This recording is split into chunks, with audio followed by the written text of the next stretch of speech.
Hello and welcome to Hint Plays. I'm Fish Not Fish and I'll be your game master today. Actually, I will be your castle keeper today, to be precise. Hint Plays is a channel for RPGs and tabletop gaming from Hobby Gamers International. We run games on a 3-week, usually, rotation with a rotating cast of players and games masters. The rotation is slightly wonky today. This is an unscheduled stream because we've unfortunately had to bump Cyberpunk Red, which we would have been playing on a week. And so literally at about 1 o'clock this afternoon, which is like 6 hours ago, I said, well, I suppose I could do character creation for Castles and Crusades. And hence, here we are. So that's what I'm going to be doing today. I will be doing character creation or guiding my players through character creation for Castles and Crusades. So what is Castles and Crusades? That's an important question. Castles and Crusades gets listed on sites like DriveThruRPG as an OSR game, but it really isn't, because it's not a retro clone. What it is taking the D20 system from 3rd edition D&D and making it feel more like 1st or 2nd edition, more like 1st, to be honest. So it's streamlined a lot of systems. The skill system has been replaced by a system of attribute checks instead, which was never an official rule in 1st edition AD&D, but a lot of us did that. It was, oh, you need to do something and there isn't a rule for it, so roll against your dexterity. That's become the official system in Castles and Crusades. And they've tweaked a lot with the classes. So there are 13 core classes in the base game and a lot more in supplements. We'll just be looking at the 13 core classes today. Lot of characters will die. That is entirely possible because it does have an old school feel. I'm going to be nice, and even though the rules do not give you maximum hit points at 1st level in this game, I'm going to sort of house rule that one in from the other various options, because I've always used that in AD&D anyway. So I'm not having any characters start with 1 hit point. That's just no, it's a bad thing. We won't be doing that. Right, with me today, I have got, in no particular order, because I can't see what they look like on stream, Chrono Magistrate, Alexia, Dratacup, and Molia2. So,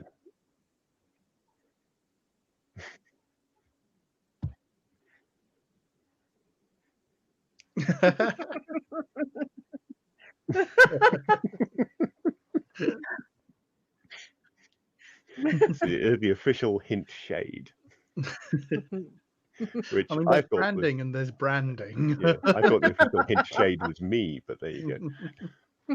In my defense, my discolored shade is whatever this is. It was supposed to be purple. It's not. Yeah, it's a shade. Yes. It's a color.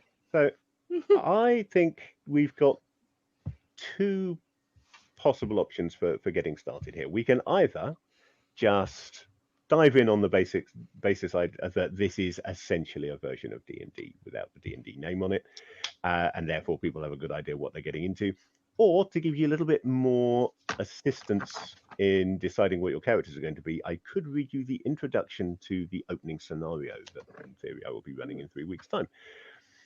And that will give you an idea of what you're getting into, and thus what sort of characters you might want to get into that with. I personally would like to know more about like the world overall and main country settlement places. Okay. It's an interesting setting. I'm a book short still because having been looking through the Codex of Erda, which is the basic game setting, I saw one review of it describe it as being like the Silmarillion for this setting, whereas they really wanted just a guidebook. But I rather like the way it's laid out, and it is usable to run the game. But there's also a gazetteer that I think I'm going to need to pick up to give me more detail on some of the areas. This is a setting very much written by fans of things like Tolkien. It's got a long history which is detailed in the source book. In a mythological sense, it's not just and in this year, this country invaded this country. It is all about how the gods arrived and that kind of nonsense. And the setting as it now stands, the tag phrase that they used when they originally released it for 3rd edition was After Winter Dark. Winter Dark being the name given to the era when the whole world basically went bad as a result of one particular god. And then everything is now beginning to recover. So this is almost a fantasy post-apocalyptic setting, but it's far enough post-apocalyptic that it's building things back up again, and you've got the new empires forming and spreading out. And the area that you're going to be playing in is an area that is just now being opened for resettlement, but which, if you look into its history, is not just significant, but literally both metaphysically and geographically central to the events that caused the Winter Dark and the fall of almost everything. This is because said god, it was summoned as a demon and basically was a bit more than anyone could cope with, created his fortress slap in the middle of this area, and his influence spread out from there. And should we, if this goes well and people enjoy it and we want to continue playing it for a very, very long time, the Umber Saga possibly, but the campaign that I will be running, at least the beginning of, actually runs for 17 modules and takes you into the fortress of said fallen god. It is a run. It's very like the way that particularly 4th and 5th edition D&D have done campaigns. That a campaign is a book that takes you from first level to whatever level over the course of one story arc. The difference being that this is 3 books, which is a total of 17 modules combined into 3 separate volumes. They were all originally available as separate modules.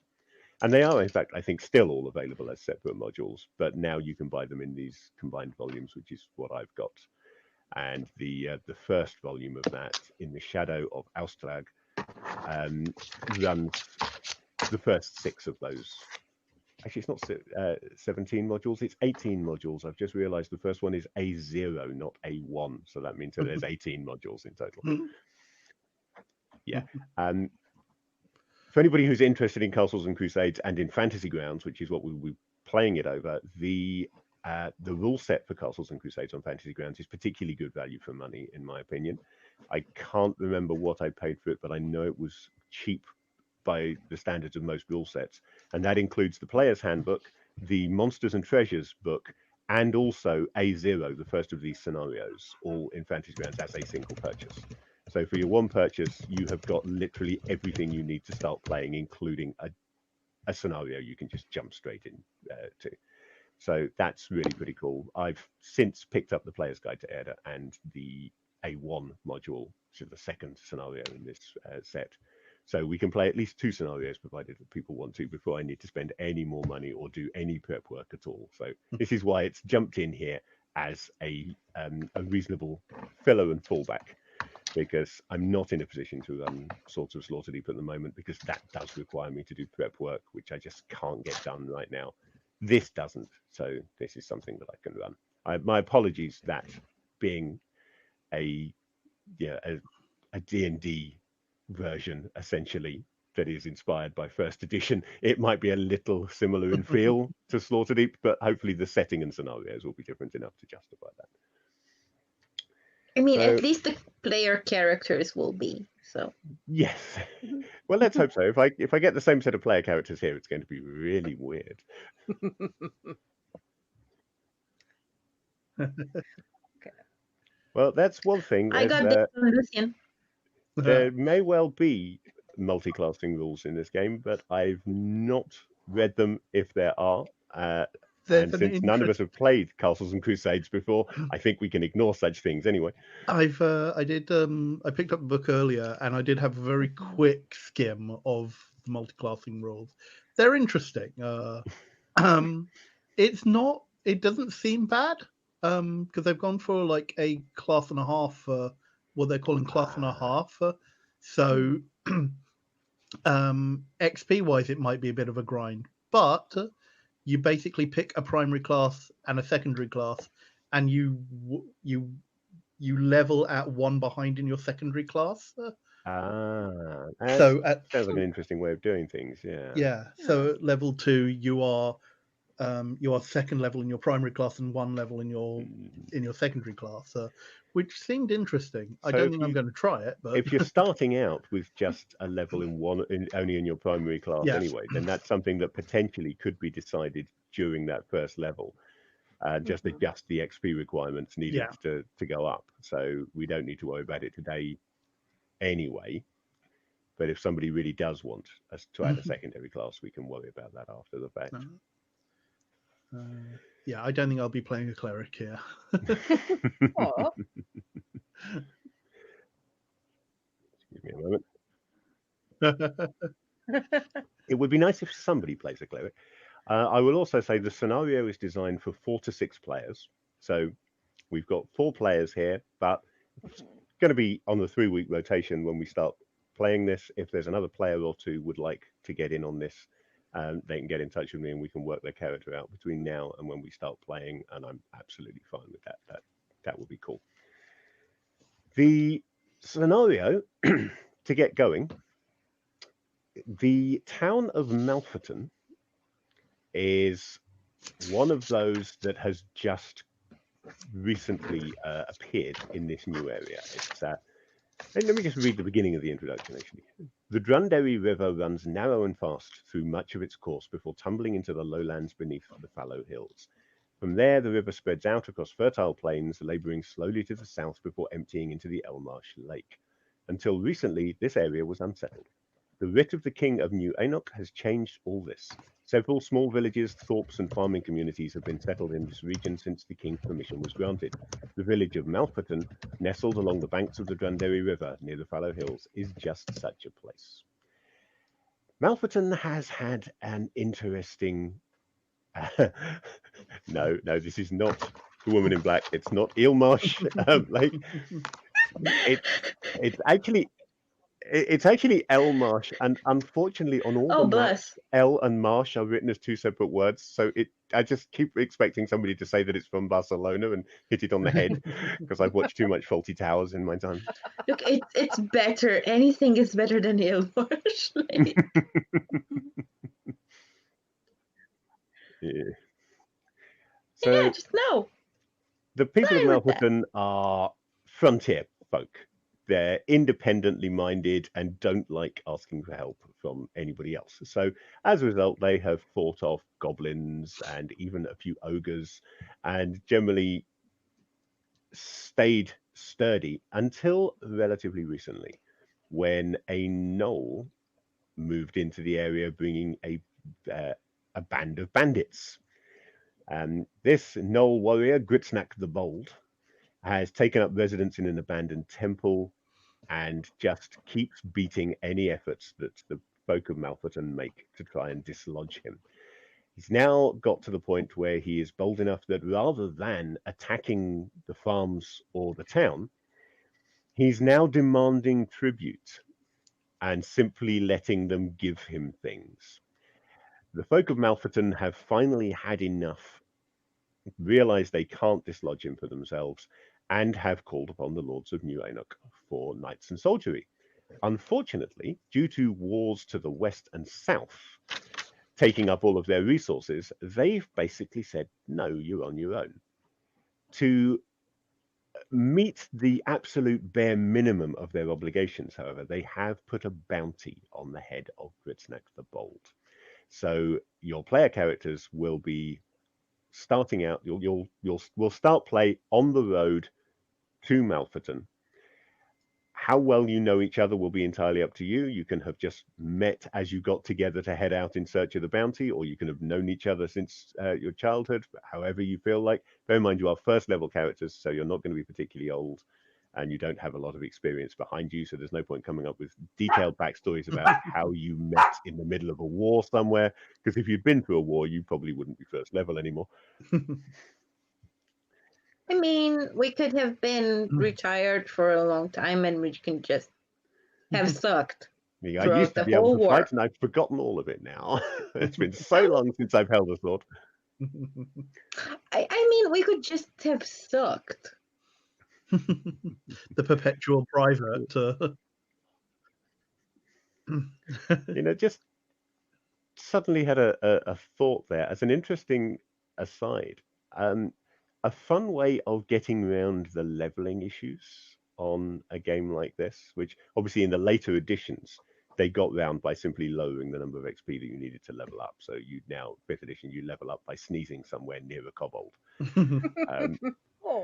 But an interesting way of getting around that is you go into the idea that if you don't use them, skills do fade. The connections in your brain aren't removed, but do become harder to access. And then you need to repractice those skills to get those back. So theoretically, a first level character in a game like this could be someone who hasn't used those skills in years. And as GM, you could simply say you need half the normal XP requirements because, in fact, you are a veteran character who just needs to restore your previous experience. Just decide what level the player characters were before, and until they hit that level, give them either an XP boost or a reduction in the amount that they need, which would be an interesting way of getting them through those early stages in a hurry. And you could even mix and match that between characters, theoretically. You could have the young pup who doesn't really know anything and is genuinely first level, and then their mentor who's actually no better than them at the moment, but will get better temporarily because they've got the XP boost for being a veteran, but might have to worry a little bit more about aging than their other characters will. None of which is relevant to this game. This is just me going off on a weird tangent. No, it would never happen, would it? Never happen. I don't think any of us would do that.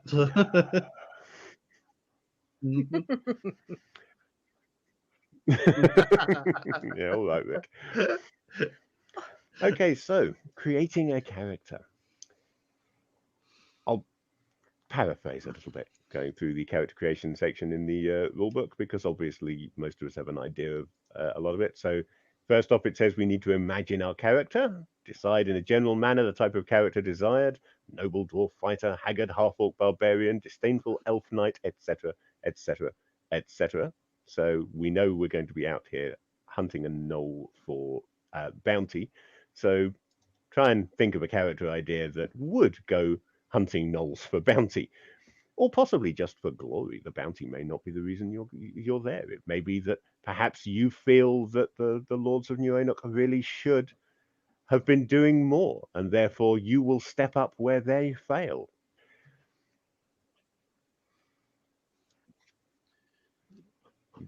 Yeah.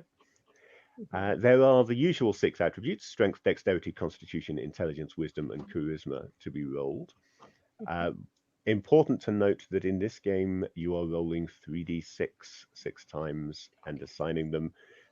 You don't get to roll 4d6 and pick the highest 3. You don't get to roll an extra 1 and drop the lowest. This is old school straight 3d6, but you do at least get to decide where to put them. And if your stats come out terrible, then you can re-roll, obviously. I'm not going to force you to keep a set of stats that you really hate. But it is an all or nothing thing. If you don't like, you can't say, I don't like that 4 that I rolled there, so can I just re-roll that? If you want to get rid of the 4, you get rid of the rest as well. Yes, half-elves now, I haven't looked closely at how this works, but half-elves have a human or an elven heritage, essentially, which sounds very Tolkien, because for anyone who doesn't know, for anyone who doesn't know, in the old Middle-earth style, a half-elf at some point, roughly when they became an adult, would have to choose between their elven or human heritage, and the elven ones would live forever like an elf, and the human ones would have whatever advantages humans have that I can't really think of off the top of my head, but I'm sure there must be some. Right there with you, Alexia. So, yeah, no worries. So the attribute rolls are done on 3d6. Classes, there are 13 core classes. There are actually also some some racial classes in the Player's Guide to Ed, but I think we'll just stick with the 13 core classes. Makes life a lot easier. So you can be an assassin, which is pretty much what it says on the tin. A barbarian. They're very keen on pointing out that the barbarians are not necessarily primitive. It's a bit weird. They've kind of blurred the line between barbarian and ranger slightly in their description of the barbarians. They're the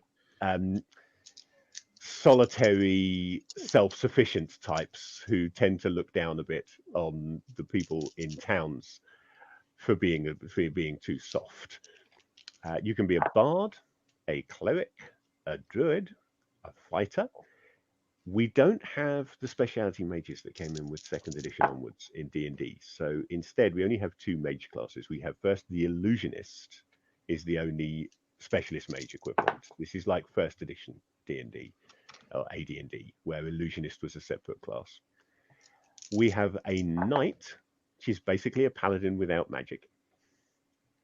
The monk, which is the monk has apparently conditioned their body to withstand the rigors of war and the elements. In other words, it's an Eastern monk, almost certainly, though I haven't properly read through the characters, the class. It's a D&D monk. It's a D&D monk, yeah. The D&D monk was always very, very lost, except in Oriental Adventures. Then we have the paladin, the ranger, the rogue. They didn't go back to calling it a thief for some reason, despite going for an old school feel, but that's what a rogue is, let's face it. And the wizard. And then we also have, obviously, a race to be chosen, which the core races in Castles and Crusades are human, elf, dwarf, gnome, halfling, half-elf, or half-orc. And various flavors of elf. There are flavors of each, particularly since we have the Player's Guide to Ed. So when looking at the races in Fantasy Grounds, it's probably worth using the drop down at the top, the group drop down, and setting it just to Player's Guide to Ed, because that will just show you the ones that are specific to this setting, which is a copy of each of them, but with a slightly different write-up in there. So you get the description specific to this setting rather than the generic Castles and Crusades description.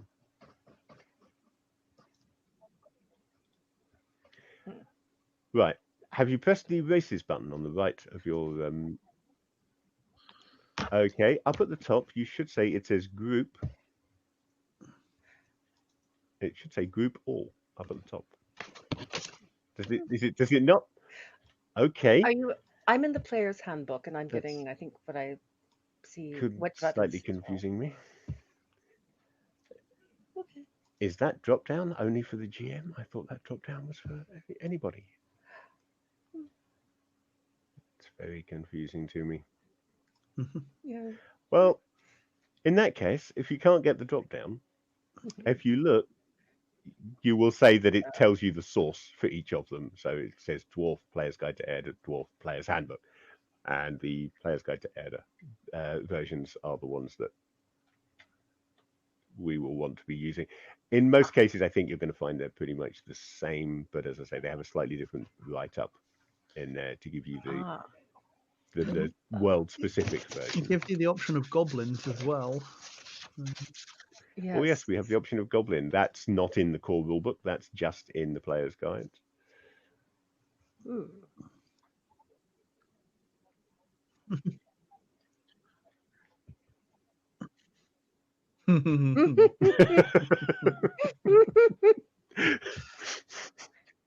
It's possible that might give you power over the Winter Soldier. Yeah, I'm not going to attempt to deny that. Well, I've picked mine. I seem to have. I've done my dice rolls, and I seem to have had drut dice. Or well, not super drut dice, but better than I was expecting to roll.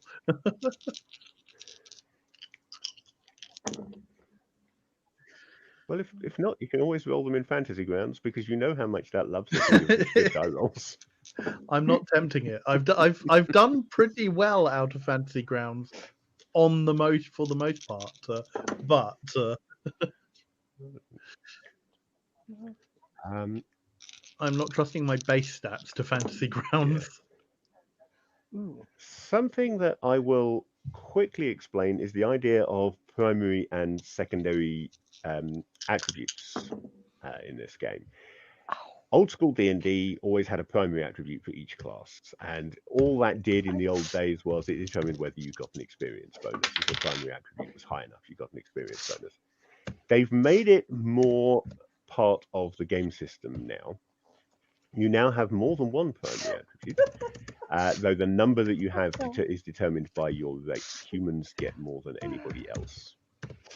And the way the replacement for the skill system works is that you roll d20 plus the attribute bonus, plus, if applicable, your level bonus for whatever class ability, to beat what they call a challenge level, which is the difficulty number. The difficulty number is determined, the base for that is determined by whether or not you are rolling on a primary or secondary attribute. So one of your primary attributes will always be that for your class, but then you get to choose one or two further primary attributes just for the things that you want your character to be good at beyond just their raw ability. So it's one thing being strong, it's another thing having actually learned to use that strength properly.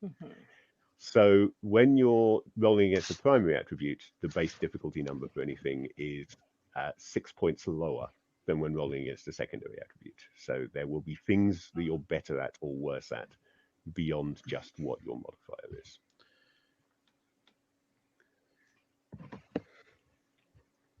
And as I say, pretty much everything that isn't actually hitting something with a sword is done on an attribute check. There's no separate skill system.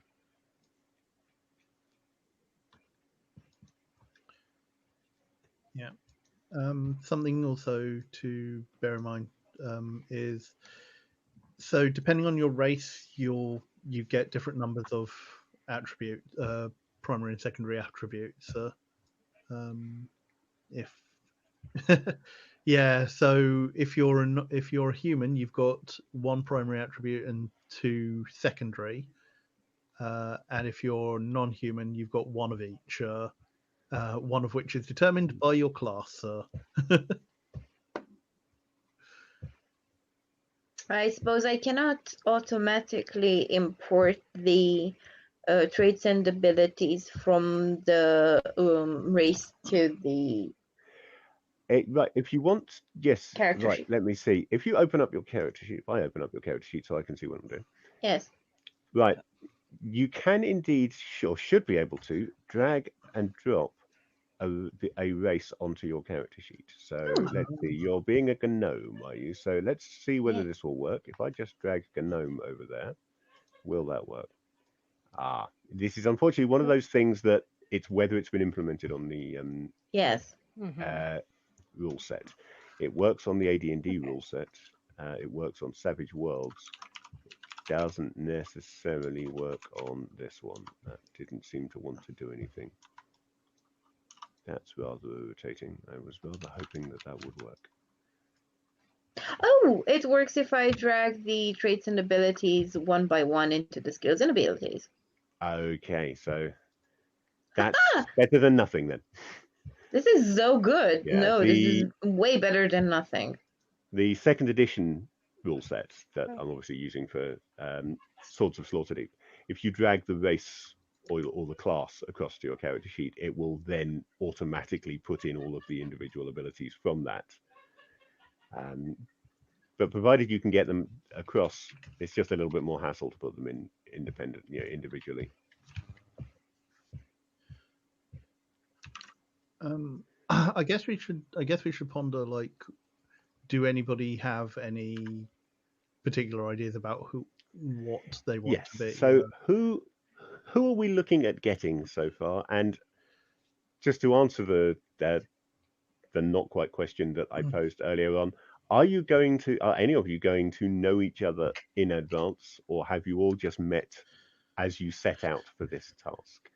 And this doesn't need to be an all or nothing. It's not that you all know each other or you've all just met. If a couple of you want your characters to know each other, but the others to be relative strangers, then you're welcome to do that. If you're not sure who your character is going to be, then not knowing the other player characters is an excellent way of not having to detail it too soon.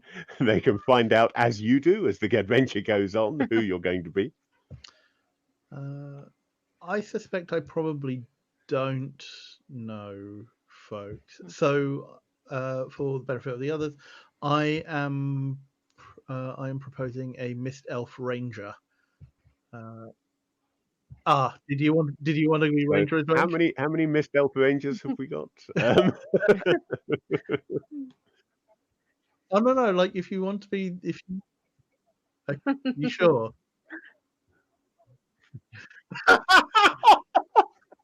Was that exactly what you had picked as well?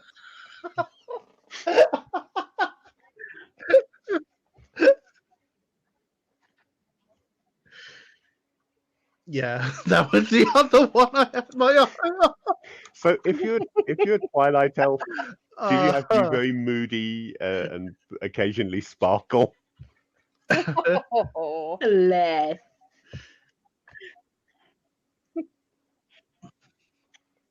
Mm.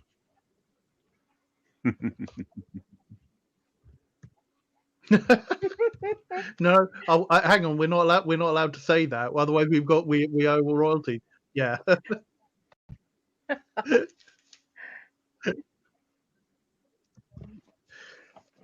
all profits from this stream are now going to Anish Kapoor.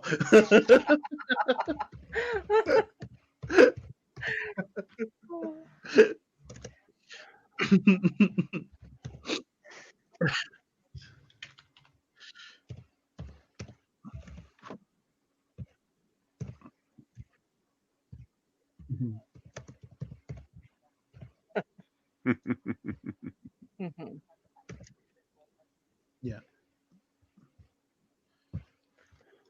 So we are taking into account, I hope, the phrase Twilight Elf adventurers are extremely rare. I mean, we're working on the basis of. I mean, we have only one that counts as extremely rare so far, but I don't know. The idea that there are two extremely rare Twilight Elf adventurers. I imagine that they would band. Yeah, I would absolutely allow two Twilight Elf adventurers, provided that they shared a common background to explain why they were in the same place doing the same thing. Oh, that's adorable, though. You have to admit, that's really cute.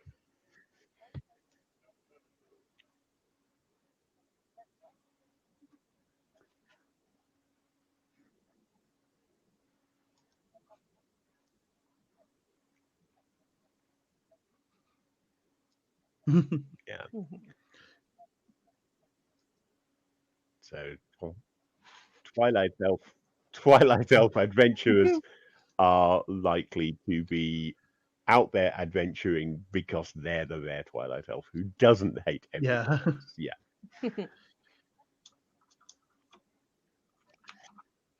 Yes, particularly everyone.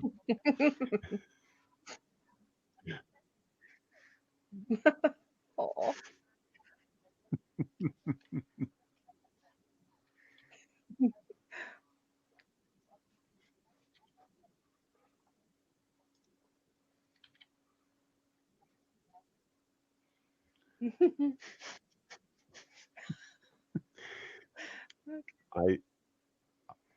I'm now really disappointed that due to copyright issues, I cannot play the Happy Goth by Divine Comedy every time your character comes on. Oh.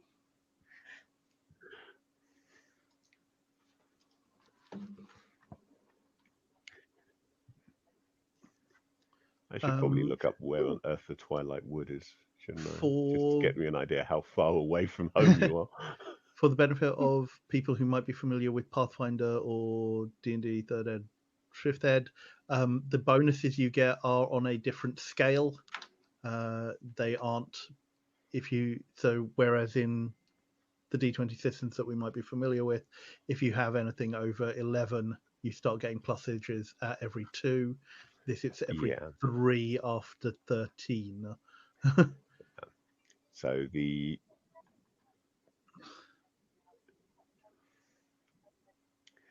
I will be 100% completely honest and say I haven't even looked at the magic Oh. system yet. Audio is having a problem, and Alexia's camera Yes. has shifted. I can't hear Alexia. Oh, It has not. I might have been eating off. oh right. Oh, Sorry, I thought Don't the worry, camera you had were shifted. Jim. You No, were that wonderful. wasn't That was camera. So was I trying not to be going out? healthy and failing. Was I not going out on audio at all at any Okay, stage? It I'm just sounds having a like quick you are check. now. I don't know quite Sophia, what happened there. Okay, here's the thing, guys. If one of us is muted, can someone in chat please say so? That would be appreciated. Okay. yes. Yeah, I will be muting periodically when the dogs explode, so don't worry about me too much. But Okay, so yes, I don't know how much. That's okay. Thank you, Dolphy. Yes, I don't know how much Nobody anybody else else has missed. mentioned it, so it should, can't Okay, imagine it was too significant if there was a problem. I hope not. Can I just Just going query to people who quickly were look in at- chats that I was audible before then? Because that's just going to be embarrassing. She says, waiting for the lag. The Twilight Elves worship the Lord of Nightmares. I've just figured out why I've left home. Okay, so looking, the first class that I came to that uses magic was Cleric, obviously, because they're in alphabetical order. Yeah. Cleric and Druid spells per day table shows the number of spells per day a character of the class may cast. Clerics prepare spells each day through prayer to their deity or deities, followed by contemplation and study. In other words, yeah, this is old school spells per day and prep in advance. So it will be operating almost exactly how you expect first and second edition AD&D type spells to work. Okay. It does include bonus spells for wisdom for clerics. I haven't looked at illusionists and yep, you get bonus spells for high intelligence as an illusionist. Go all the way through to wizard. I'm just course, buzzing to gods 10. because I want, if I end up creating a cleric, I want to know who I'm likely to get numbered with, because I'd really don't know the gods for the setting yet. Yeah, I'm not going to be worshipping Autumno, the god of evil god of bastard dreams. And again, yeah, wizards get bonus spells for intelligence as well. One thing that they have kept in this from the D20 versions of D&D is the concept of 0-level spells. So Hooray. it does have those cantrips available that only really turned up with 3rd edition. But it is like 3rd edition, you have a limited number of them. Wizards, for example, start with 4 0-level spells, but they do get bonus spells for intelligence on that. Interesting to know. Under Mistelf ability, so every class write up, every race write up has a typical classes for that race. Mistelf abilities, ranger skills. They are skilled rangers. Typical classes: fighter, paladin, knight, wizard. Mr. President, in the dictionary under weird. Apart from the first time I have seen something like that in a professionally published role-playing game, and I doubt it will be the last. Okay. How, Alexia, Sometimes you read a book too many times and it just glosses over. I think part of that is the proofreader in me. It's the darn it! I spot the mistakes. Yeah, I kind of feel bad now because there are 3 proofreaders, copy editors in chat in the game, and it's kind of odd. I'm not one of them. I just have the problem that I do things like looking at the Time of War RPG for BattleTech, and because I like crunch, actually running the numbers and discovering that if you use the character creation rules in that game as written, you cannot get a character who is properly trained as a mech warrior. They will come out underskilled every time, even if you send them to all the best mech warrior academies. Is I mean, anybody it's else? true, though. Is anyone else planning on a cleric? Just out of Not curiosity. No. Right. Okay. I'll take one for the team then. Oh no, what's the problem? Oh. Hey, look. A typical You're class planning is to illusionist make a and wizard. user. Oh, what a problem. I don't think I've seen you play a magic user Drut yet.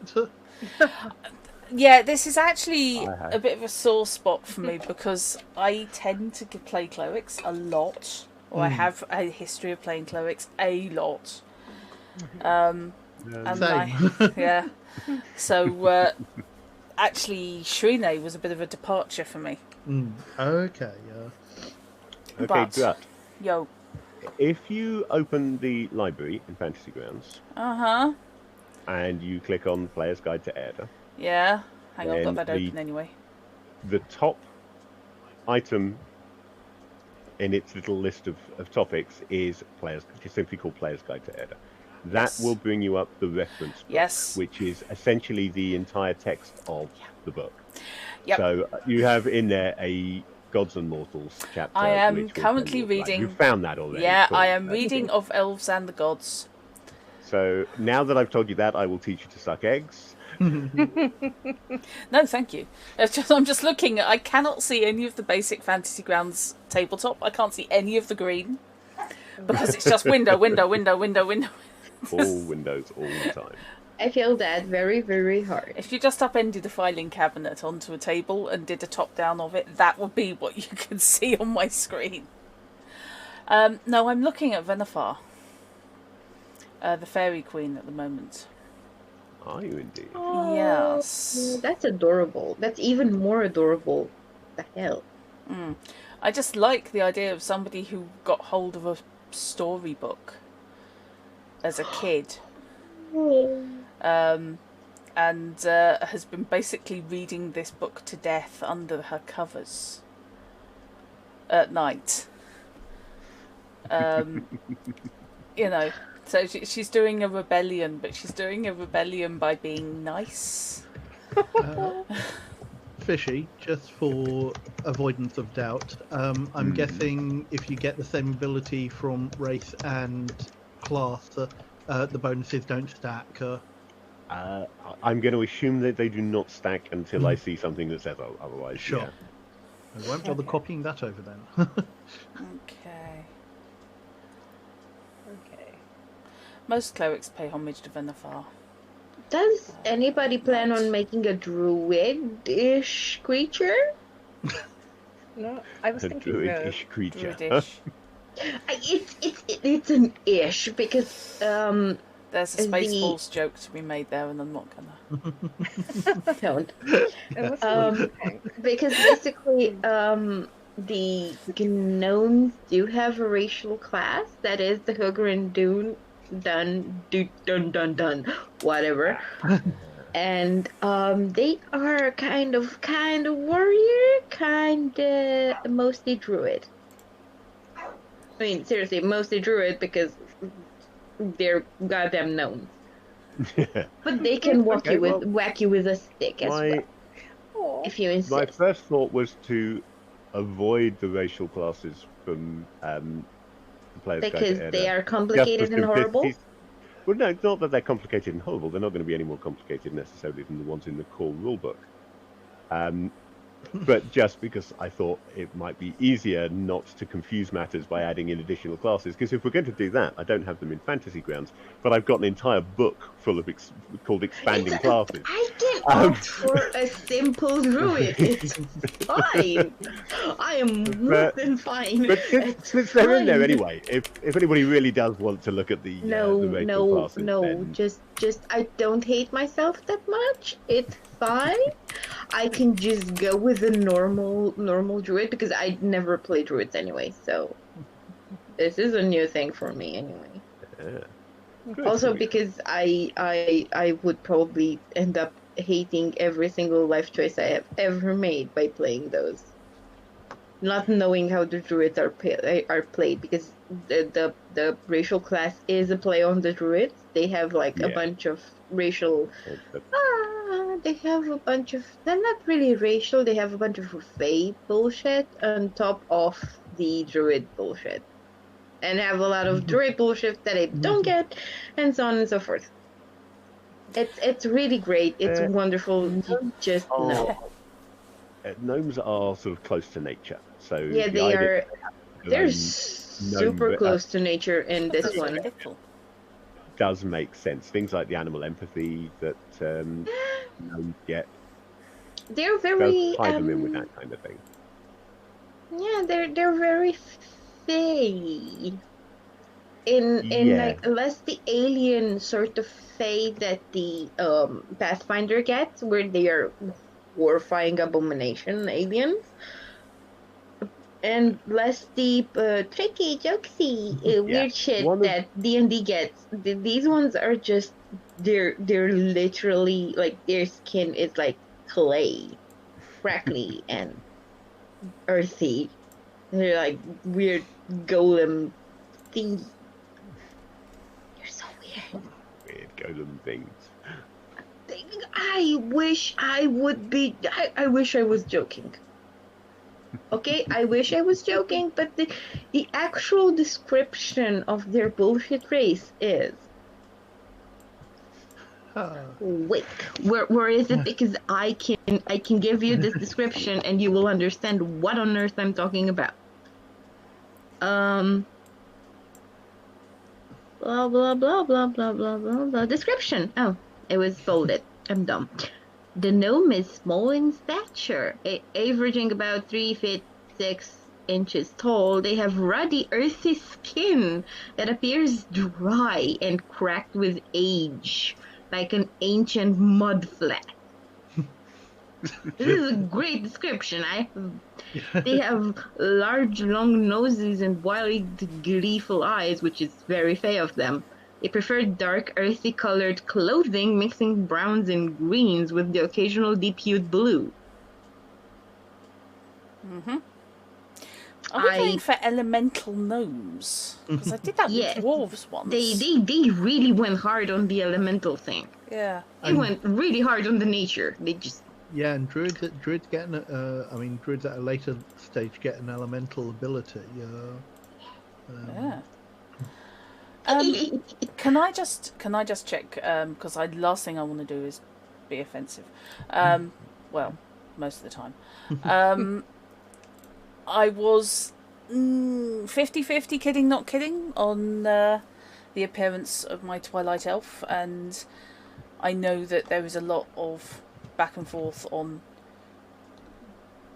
races considered evil or unpleasant. At least the Twilight Elves aren't all evil, they're just stroppy. If I go with someone who basically is, black 3.0 skin tone, I'm okay with that. Would that's that be, would that piss people off? Colour. It's explicitly going for skin tones that are not existent in, not trying to mirror any real world. Yeah. But I just thought I have thought about this shit, okay? Yeah. Yeah, I think I appreciate your asking, but for what it's worth, for me, it's an individual. Yeah, I mean, so you've been pretty clear that you are not going for a real world skin tone or exactly with any of the baggage that is accompanying that. That's what I'm thinking. Yeah. And we are, even though there is a very strong, drow-esque description to this, and I'm having had a read of some of the racial stuff. It's like there have been some moves to ameliorate things, but not entirely. The half-orc write-up is still very much on the I am giving you a lot of side-eye. Yeah, I haven't looked at the half-orc yet. I mean, the gnomes really have some... yeah. But I'm also going to give it on the benefit of the doubt, because this is probably written more than 2 years ago. So... They're very Tolkien, the half-orcs, aren't they? Mm-hmm. Yes. They're the guys who were sneaking around at the Prancing Pony I'll early talk on. Yeah, but I Sorry, like you the know way what I that- mean, Fish. Yeah. Yeah. I like it. I like the way it says though that the half-orcs tend to be unswervingly loyal to those whom they trust. Yeah. Which Yes. is kind of appealing to me, actually. Yeah, I really like how they are like, okay, culturally they have this like bullshit horrible life, but that they can also, be normal nice people. Yeah, they're not giving you monolithic evil. Yeah. Yeah. And all members of this race are, shoot on sight sort Yeah. of thing. So Yeah, that's why I was feeling okay playing a Twilight Elf, because my first reading I thought, oh, we're going with Drows, give it a spin on, but rereading, they're actually not terrible. They are more stroppy than they are evil, and I like the write up that says they're as evil as they are as often as they are good, but they're mostly chaotic. Yeah. Yeah. Is elf. Which is elves. It's people. Let's face it. Yeah, I really Depending like. on which type of elves I tend to associate with lawful rather than chaotic.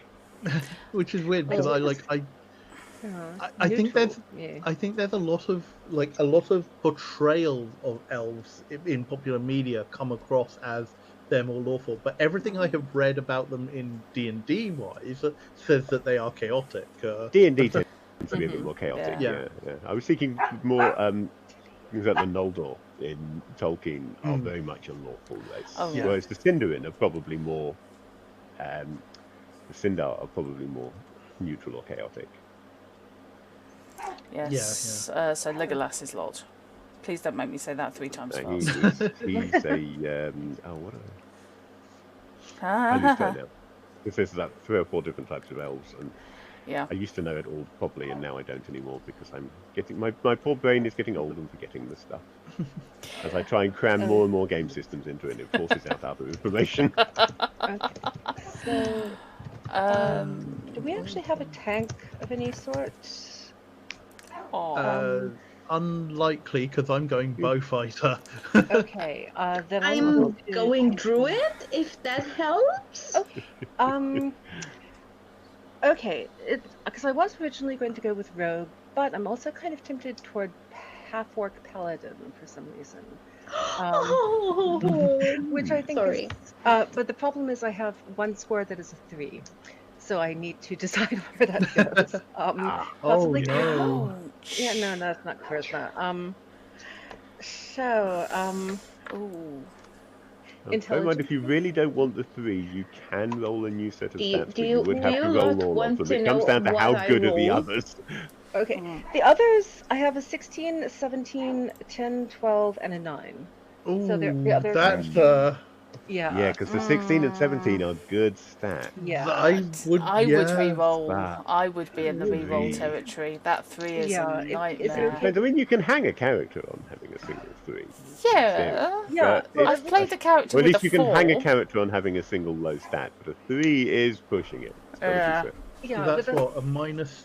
That's -3? -3, yes. I was going to, with a rogue, I was going to go with a 3 wisdom, because that would have been funny, I thought. But it's just because if you want to be a fighter, that 16, 17 is really nice. But you never know, you might get again. Okay, you can just have a low end. If you want to roll a second set of stats and then decide which one you're going to use, I'm fine with that.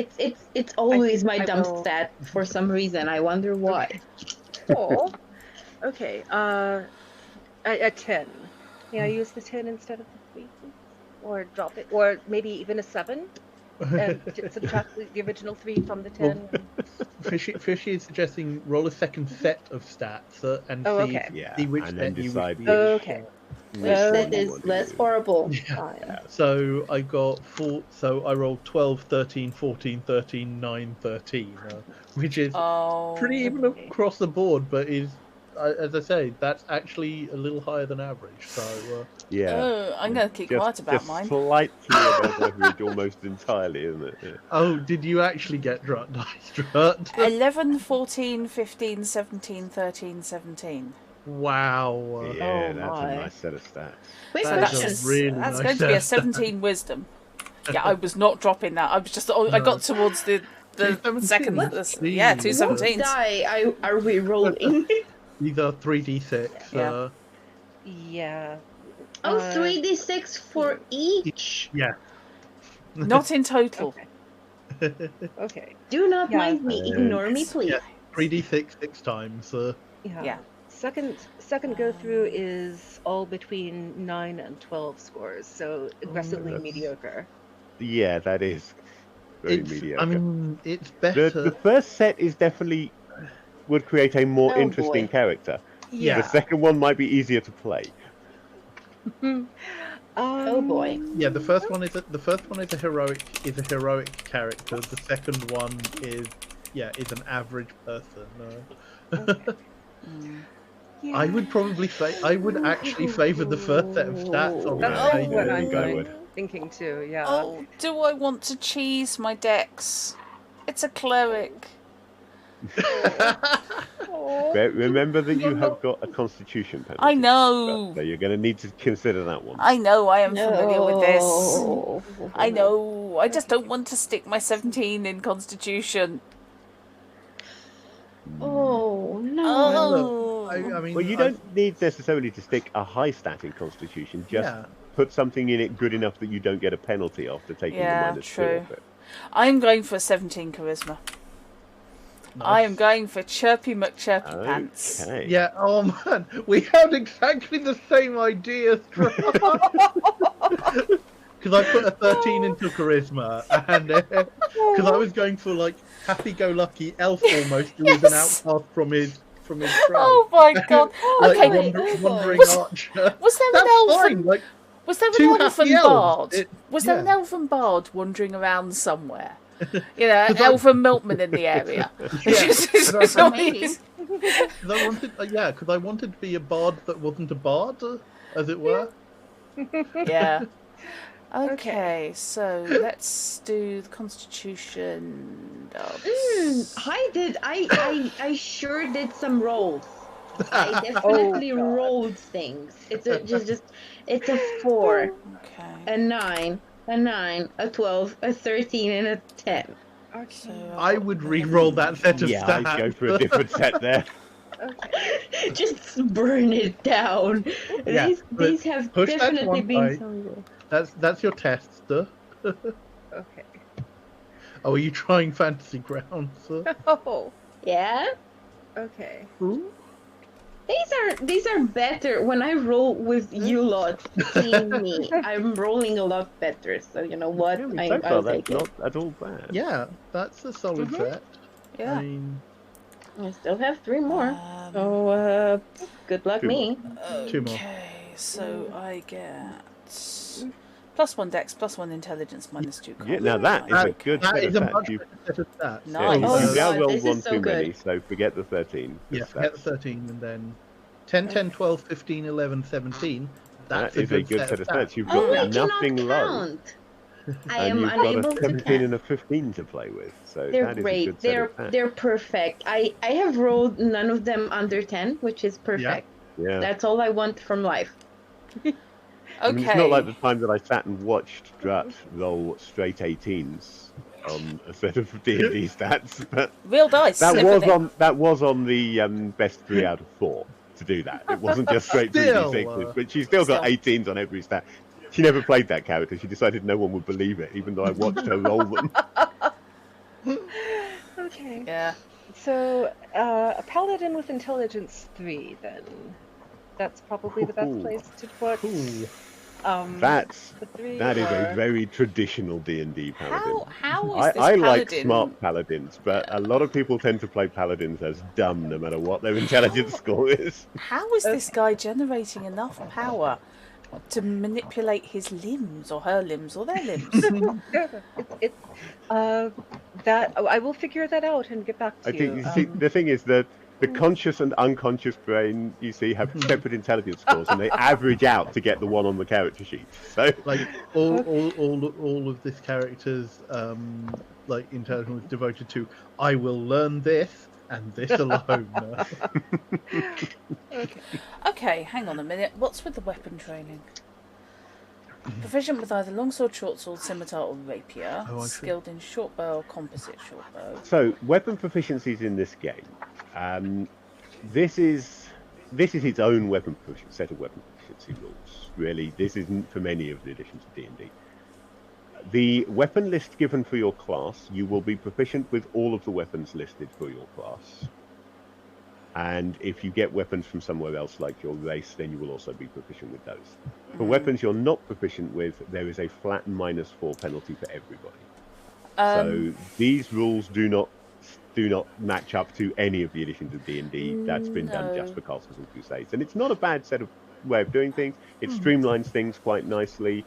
It gives you a choice of weapons that you can just pick up and use without needing to worry about, oh no, I know I'm a trained fighter, but I put all of my points into longsword, and now my longsword's broken, and I can't fight with my dagger, which is always one of the problems that first and second edition had. God, yeah. Those of us who've played Eye of the Beholder know the pain. There's a reason why in second edition I celebrated greatly when the weapon group proficiencies came out in the Fighter's Handbook. Oh God, yes. Question? No, it's just the phrasing on the weapon training. Other favoured weapons include blowguns, javelins, siangams, hand axes, and shuriken, with one of which they gain +1 while wielding. So I get to pick a +1 with presumably one of the missile weapons. Yeah, is how I'm thinking. Longsword, shortsword, scimitar, or rapier, skilled in short bow or composite short bow. Yeah, I am going to interpret that as being a +1 with. I read it as one of the ones last. With one of which. Yeah. Implies you only get a +1 with one of those. Yeah. But it also doesn't say that you're specifically trained with them, so you would want to pick one that you actually get the training in from whatever your class is. So apparently the elven training means nothing. Yeah, it's just weird. That's all. Okay. It's just me looking for weird shit. It's a slightly odd bit of phrasing. Yay, I get no training with any of the weapons. Fantastic. Oh, what's cleric weapon proficiencies then? Special, whatever the hell special is. Club, crowbill, hammer, dagger, light or heavy flail, light hammer, light or heavy mace, morning star, quarterstaff, or warhammer. Without looking it up straight away, I would guess special is whatever the favoured weapon of your deity is, because this was built from third edition, which of course gave you proficiency in the favoured weapon of your deity. So you probably need to look and see what it says. Stick? Really? Preferred weapon, stick. Yeah. Oh, fuck. Well, it says staff in the book, but God's sake. Whereas I'm actually astonished because my weapons are any. So rethinks her life choices here. On the other hand, it doesn't say I can't use it. Okay, under the circumstances, then I will, until I find something that says otherwise, I will go with the generous interpretation of this and say that you can pick one of those other favoured weapons that you will be trained in and get a +1 bonus. Thank you. Yeah, because my Mist Elf weapon train just says we prefer swords in battle or favour any type of bow. So use of one chosen weapon get a +1, which will be a bow. I mean, she is going to be a staff wielder because at least I have a vague idea what I'm doing with the stick. In ways to mess with. Yeah. One day, a role-playing game will correctly, will make staves as good as they really are. Yeah. Yes. Because they're always a really crap weapon in pretty much every game. But if you ever watch a Jackie Chan movie, then you will know that this is not the case.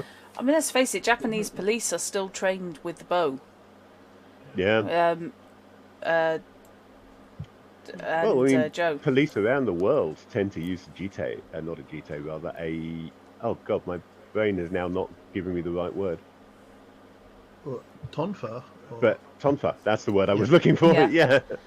But yes, I was watching a For some Japanese reason it came up with police jite, which is a completely different weapon. No, I was going with a police training video the other day, Japanese police training video, and it was 4 little trainees stopping 3 guys kicking off, and basically had them all in arm and leg locks with the Joe in about 3 seconds flat.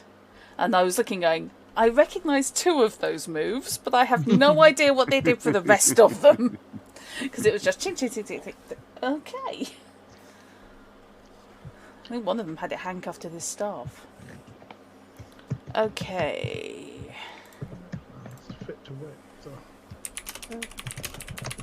I cannot argue with that. I love sword fighting. I would quite like to get back to doing it if they ever let us out of our homes again. That'd be nice. And even though when we got locked down, I hadn't actually been to HEMA for a year anyway, it is something still that I'd like to get back to. Yep. I need to get back to it. Right. Okay. Here. Okay, equipment lists. Yes, Joe is a lot of fun. Okay.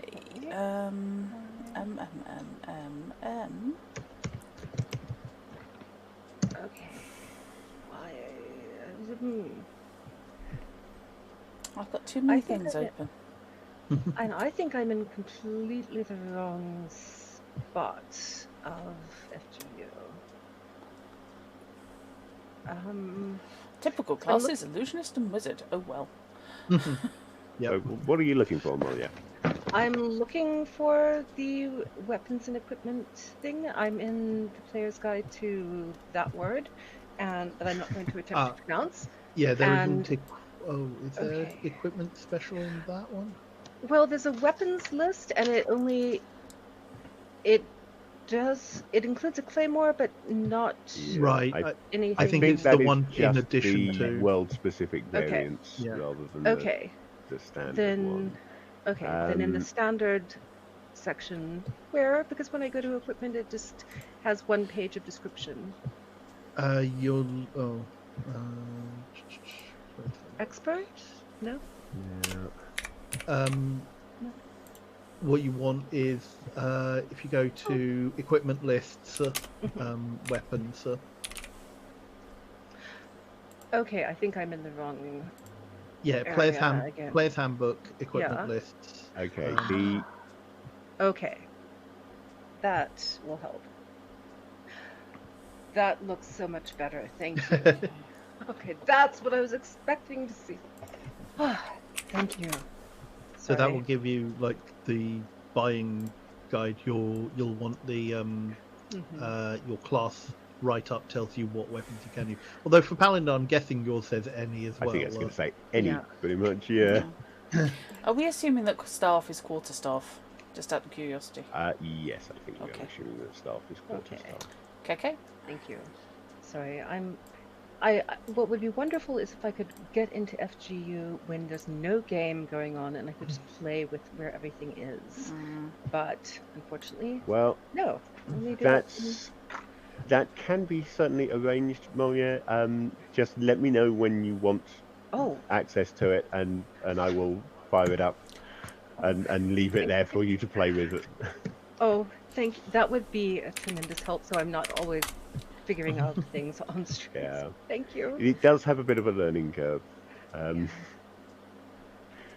it does also vary depending on how the rule system, how the rule set has been built, because most of these rule sets they're made by I'm not going to say amateur designers, because they're by definition they're professional because they're being paid to do this, but they're not.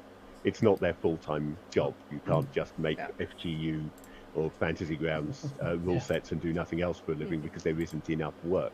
Even the most prolific ones are doing it in their spare time, in between other things. I'm thinking in particular the chap who's done things like the Traveller rule sets and the What's Old is New rule set, at least. He just seems to be constantly working on this stuff, and I wonder just where he finds time for his day job.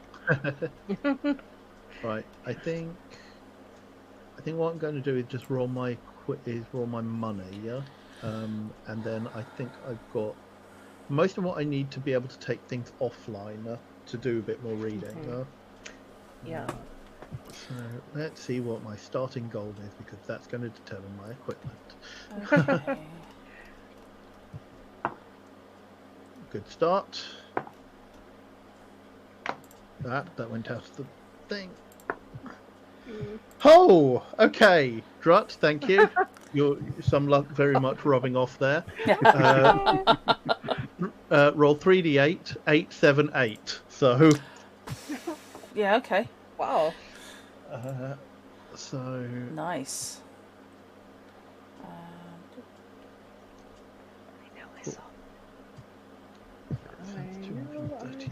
Just if anybody needs to know what their starting money is, when you get to that point, let me know, and I will. Okay. I know I saw where to roll it. Now you're just trying to confuse me. I mean, I know that's an easy thing to do, but What are you confused by, Dra? I am confused by the fact that if you let me fish through 16 layers of window,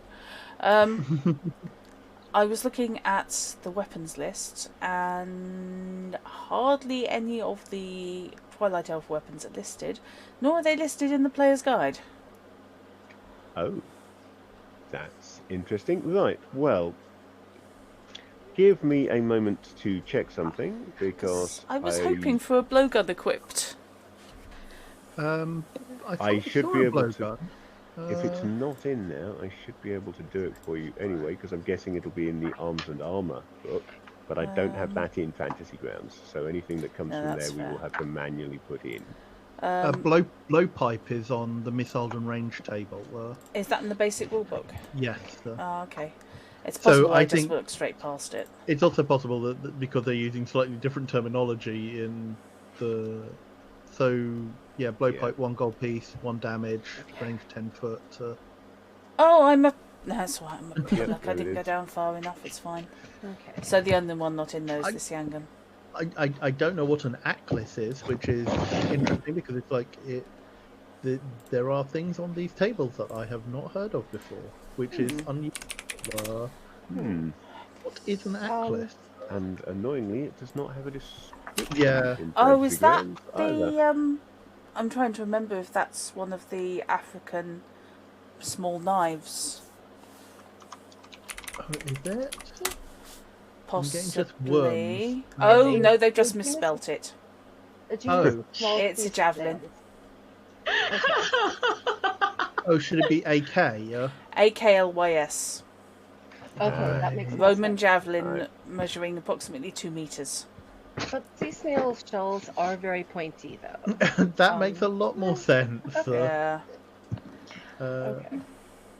I'm still trying to track down. I'm going to have to find out what the name is of that African finger knife that I got shown.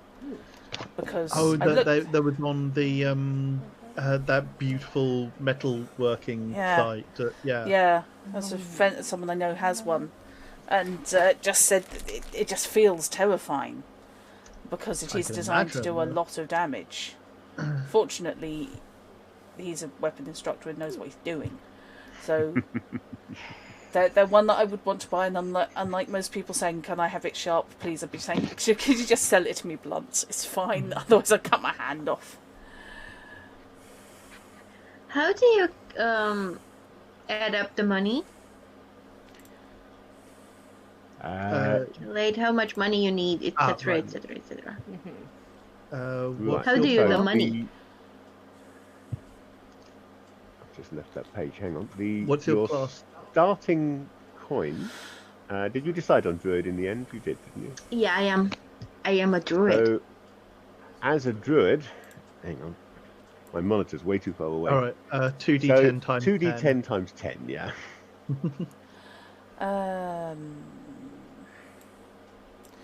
Many, many, many, many. That's same for you, Drut, as well. Is that down at the bottom? Starting It's cleric. actually in the Yeah. equipment chapter in the player's handbook. So it's 2d10 times 10 for clerics and 2d10 druids. times 10. Yeah, Garfield? and 64 times 64 times 10 Yeah. for a paladin, yeah. 10. So, thank you. And now I get to figure out Potentially all- be loaded as a cleric. Potentially. Not this one, though. Oh. Oh. I'm going to guess 10 and an 8. No, I had a matching set of 10s. Sorry. No, it's beautiful, as I say. You're It's, clearly not interested in the bounty. You're adventuring for religious purposes. For the fun of it. Yeah. Yes. Oh. Okay, so I've got God. 200 gold. There's a character under here somewhere. Hang on. Where the hell is my character sheet gone? She's Remember here somewhere. that you can use the handle on pages I know. to drop them into your hotkey. Funny bar at you the should bottom, say that, and Fish. thus get back to them in a hurry. And you can always get at your character sheet from the player portraits up above the Yeah, chat box. I'm trying to remember where the handle is on the character sheet. Oh, The it's the character little... sheet. I don't know if it has one, does it? But it may have. these I've been quoting the character sheet to be sure. Yeah. These are expensive. Yes. Oh, hang on. Encumbrance value. Oh. Where's... Fishy, do you know the encumbrance rules? I do not off the top of my head, I'm afraid. Because that was something I didn't actually look up. I didn't read when I skimmed it. That's really going to determine my... Determining encumbrance. Okay, a character has an encumbrance rating equal to their strength score. This is then modified by the character's prime attributes. If the character has either strength or constitution attributes as prime, they may add 3 to their strength score purely for the purposes of determining their encumbrance rating. If a character has both strength and constitution as prime, they may add 6. This rating is the total amount of encumbrance values the character can carry before being burdened. So it's actually using an encumbrance rating rather than... Right, okay. That makes Wait. sense. So yeah, nice and simple, equal to your strength. That's easy to remember. Or, well, strength plus 3 for me, since Strength strength plus is my... 3 or 6, yeah. Oh, is there any way that I can determine... Character sheet doesn't let me say which one is primary and which one is secondary. That's... Oh, that's a flaw, isn't it? There really should be a way of logging your primary attributes. Yeah. Do we assume that blue pipes are going to use bolts rather than arrows? Because darts strikes me as slightly weird. Darts yeah. are clearly big darts. Darts in D&D and its related games are not No. Yeah. blowgun type darts. No, they are those darts that we were looking up. And For, yeah. for the moment, simply assume that you have ammunition for it, and Okay. I will work that out before we start. Before we actually get to playing. I was trying to be good. Mm-hmm. I have a star. Yeah, I have there a star. is no That's a really heavy house. space for determining your primary attributes, is there? D6 my eye. Sorry. Oh. I'm sorry, all the hats are like, well, except for the leather Extremely top. heavy. Like 6 to 8 pounds. Yeah, that's just bad. But I am currently enjoying the fact that the stuff is free. There is Yeah. no cost to it. Yep. I It is just I a just tree assumed branch. that. Yeah, I just assumed that I found the tree branch, and I'm like, "Oh, thank you, goddess of the nature," and then I just whack people with it. oh, that's So- wonderful. Nature Which will hat- provide. Which Clunk. hat are you looking at, Molière? Sorry, what? What hat were you looking at? The war hat, because it doesn't specify what it looks like, and I was going to go for something ridiculous. Okay, Oh so my god, yes. when But- you're looking at it in terms of encumbrance, what you want is the Mhm. column next to the weight, so it's an Yes. EV of 1. Yes. Yeah, I've okay.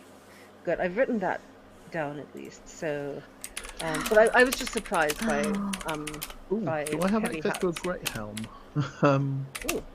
Yeah, but Thank 6 you. pounds of the hat is a bit. It is a lot of weight on the head. Yes, that's kind of none of my hats weigh more than a few ounces. I think. To be fair, I so- doubt many of your hats are metal reinforced. That is true. Nope. Pony. Nope. Mostly. This is a D&D game, Alexia. Pets and mounts are never likely to like beasts of burden don't survive. I should not want a pony, but also. Oh. I have spent so much time rolling up the specific traits on horses and naming them and describing them and then losing them in the first session. Do I want a Mood. lance? What do I get as a what do I It's get a as a helm? donkey, and it's cheap too. Oh, you need a donkey. You need a little donkey. Yes. You can get a donkey for 8 gold, and it's so cheap. I mean, I am having a push- time. Push comes to shove, that's decent meat. I was going to say the donkey is fairly cheap, but it's probably just as cheap to buy a real meal. Yeah. Yeah, true. I Horrible. I would like to mention that this is my catnip. I found the goods and services tab, and Yeah. that's it. I am done. That's, Yeah. Wow. You're there for the week. Exactly. I The ended only- up with like 30 pounds of sugar. Last time somebody let me in the goods and services tab, There and is like a few pounds of tea. So my character ended up making tea for like the whole campaign. It was like he was when the campaign got rebooted. It's the one that got rebooted. He ended up being level 5. We had played for like over a year, and every single time he would get knocked out in like the first part of the confrontation, sleep it off because we had no healer, and then he would make some tea. Oh. I do find it a little strange that the only head armor that a ranger has access to is chain coif. Let's see. Now, I mean, it's better than my nothing. I'm not Oh. sure whether you've got the same edition of the player's handbook. Yeah, that It I'm should be using, but on page it's- 18 there is a reference table that shows the armor, shields, and helms available for each of the classes in one Ah. table, and that's showing quite a few things available for the ranger, Right. at least on mine. Oh, that's weird because that's different from what's in from what's listed in the player's handbook ranger write-up. Mm-hmm. Because in Fantasy Grounds, because the ranger class there only lists chain coif as coif. I know it should be coif because it's from the French, but Yeah. I know the anglicization is going to be coif. So Yeah. And, Yeah, and I sounds like refuse character- point blank to say coif, even though I know that is the correct English pronunciation Yeah. of it. It's What quite is- funny watching reenactors do it because they alternate in one Yeah. sentence to the next. It's quite Yeah. fun. I mean, to be fair, I don't say gorget, I say gorget, but I need to buy a gorget. That's slightly scary. Hmm. I'll work out how to make one. Can anybody use bandages? Can anybody use bandages? I'm Yes. guessing so. because there's no skill system. So if you're going to do any healing type stuff, it's just going to God, be an attribute check. I'm gonna drop so many bandages in this bad boy. Oh, yes. Oh, cannot afford that. Okay, moving on. Okay, I'm going to go with the class reference table then, because that gives me more options. I'm blowing half of my money on one set of armor. That's what much of my money is going to be on. My weapons and armor are going to basically take all my money. You see, I'm torn between brig and coat of plates. Oh my God! I can buy trousers. No, that's what it is. The Fantasy Grounds write-up doesn't have the helms. I'm going to spend so much time off stream going through the player's handbook. Yeah. With all of this stuff. Ooh. Okay, a paladin with a whip. That would be good. I've done that. It's ever so cool. So in third ed, there was a supplement. I can't remember what the fighter supplement was. For basically there was class supplements. Tome and sorcery was for the wizards and sorcerers. But the fighter supplement had a prestige class called Lasher, which was a whip specialist, and I rolled one of those up. Unfortunately, never got to use it. Because the only other whip using specialist class that showed up in third ed was the speciality priest of Leviatar, the goddess of pain. Yeah. The Pain Maiden. Well, everybody needs a sideline, and that's quite profitable at the weekends. So, I mean, it's only 1d2 damage, but still, it would just be so hilarious. Okay, remind me. You just said the encumbrance rules, and they went straight through my head and bounced off and went the other way. So, strength if either strength or constitution.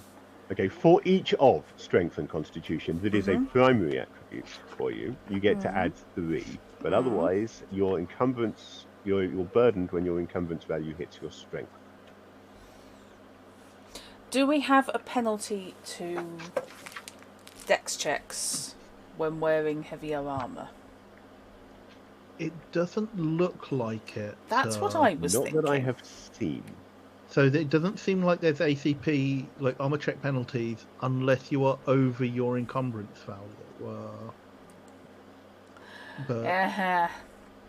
What we do have instead is if you're... Anybody can wear any armour as well. Yeah. But you can't use any class abilities if you're wearing armour that you are not trained with. No. So if you've run out of spells for the day, you can don that plate mail, and it's fine. I'm now going back to the cleric class just to have a quick check because it says armour enemy. Yeah, that's something. Yeah, that's something that's weird because it's in the player's handbook as well. The class write-up doesn't include doesn't include the helms line that is in that other table on page 18. I'm guessing that maybe because certainly it was in second edition that maybe the helms are an optional rule somewhere, and it's described wherever the rules on helms are, but I haven't got that far through the book. So,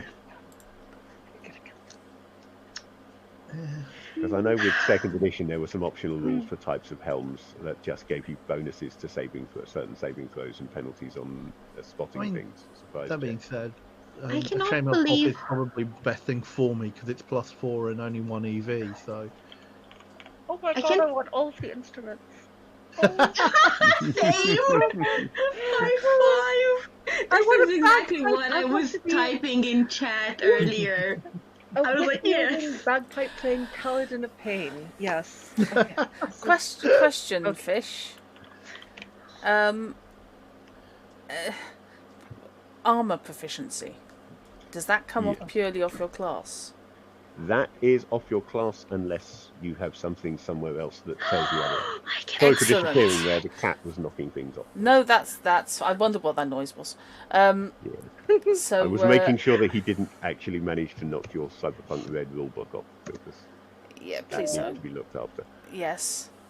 Right. So I okay. can indeed go with the coat of plates. Excellent.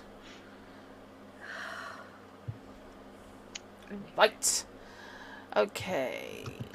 Does that come under infantry or does that come under armor? If I put it into armor, is that going to do anything? What's chainmail? No. Okay, fine.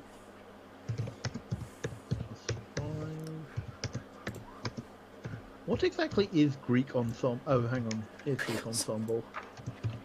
Bronze armor, leg greaves, arm greaves, breastplate, and medium helm. Well, according to Conan Exiles, it usually includes fishnet. Yeah. Yes. But Oh, do we neck necessarily curtain. trust Conan Exiles as our... Implicitly, yes. Net curtain, I if you can believe it. get. How in the name of Satan is a staff the same encumbrance value as a coat of plates? Well, Well, because Uh, encumbrance value is not about weight necessarily. It is about how much it encumbers you. And a coat of plates, once you're wearing it, isn't that encumbering compared to, for example, holding a big stick in both your hands. You don't hold a big stick in both your hands, Fish. You hold a big stick in one of your hands. until you need to. Yes. Oh god, that's too expensive. Wow. Yeah. Oh, I don't have access to splint mail. Okay. It's good to know Yeah. if when using quarterstaffs as walking sticks are in fact over encumbering themselves instead of making their walk easier. Sorry, I'm not criticising you. I'm just I always trip over this sort of stuff in RPGs. Yeah. I was thinking of going with laminar mail. Are you going laminar Roman? armor. Pretty much, yeah. Cool. It seems like a decent balance, for between affordability, protection, and lower encumbrance. I think I've decided psychologically that the elves in the Twilight Elves are kind of Slavic, hence going for the coat of plates, Cool. Ooh, interesting. which kind of appeals to me. Are you proficient in coat of plates or? Cleric Or armor trained. any. Oh wow. Okay. Right. Clerics can wear anything, so I Yeah. can cast spells while wearing a coat of plates, and basically That just sounds sit good. there going, "Yep, come at me." I really want to have a kaftan. Oh my god! My yes, casual yes. day. Join me. Yes. Okay. Yes. Oh, I can't spend most of my The money on a SD. mail halberd, can I? Oh, bold of you to assume. Let's see, that's 2 pounds and that is... Look, I am going ham in here, and no gods can stop me except for Fate. I'm going to totally be spending so much time going. I through all am of the goodies. very, very feral right now, and I would apologize if I felt even the tiniest hint of remorse. But also, I can get a grappling hook and a pipe in the same flick of my fingers. I could get a crowbar. Right, I found the rules on helms finally. Hi, Ben. I was just going to say, Yeah, yes, yeah. Ben's having a good night then. My door is shut. Oh, Oh, we Slav's would got not doubt you penetration for a value. second. Ben is too powerful for any doors to. Yeah, Yeah. I'm a piercing laugh. Oh, Hmm. Oh, I am having issues with the proofing on this document. And Yeah.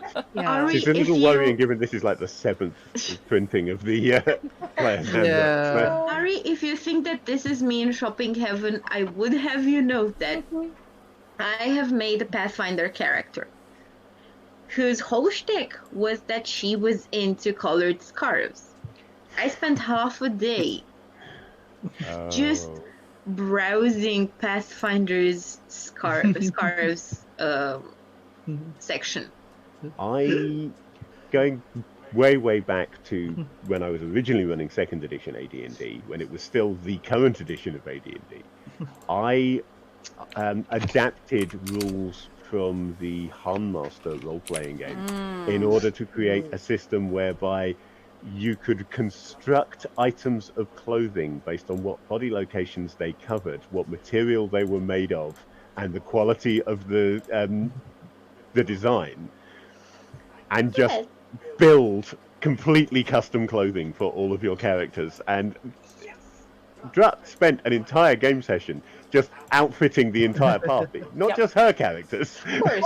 just going through this and buying new outfits for Yes, everyone. We were That going is- to a party and nobody's armor was party ready. So Shopping Bacardi was sessions not are the having best it. session. Okay, Yeah. I need. I still use that system actually, but it's greatly simplified. I took out a lot of the rules on. Originally, I did have a list of body locations, and basically the weight and cost modifier for each body location. So you just added together all of the ones that it covered. So if you had a coat, for example, it'd be the torso, the shoulders, the arms, etc. And I streamlined it way down after that. But technically, that's still how I build armor for Obsession. Fair enough. Bless. I've got it in a spreadsheet. That's shields. I don't think so. Weapons. Okay, I need a sword of some description. Heavy, but I like the idea of her owning one, just not using it. Small, I'm medium, very habit, wary of the head strikes rules in this game Yeah. because I think it does say may apply, refer to the Castle Keeper's Guide. Now I've got the Castle Keeper's Guide. I've not got it in Fantasy Grounds, but I do have it. So I'm going to check that. But that called shot, I would say a called shot for any roll, any hit against the head. Because otherwise, it's entirely possible, especially if you're not specifically wearing a helm, that you are easier to hit on the head than in any other hit location. So I'm not so sure about that. But I think that's why they've given the helms such good AC modifiers. It's because they're assumed that replaces your normal AC Yeah, I modifier think on a so. headshot. That's the way I think I would read the sub. Like The at least AC of a sub- head is 10 plus dexterity plus the helmet's modifier. That's on So not your page, base. So not your base AC, right? Okay. 175. So yeah, the helmet AC replaces your other AC if people are trying to, if an attack is aimed specifically at your head. But I'd want to run the numbers a little bit and see how the AC modifiers on helms do work, but I don't like the idea that if you're not wearing a helm, simply because, say, you're a wizard and you're not allowed to, then you're basically armor class 10 no matter what other protection you may have, so long as somebody is aiming specifically at your head.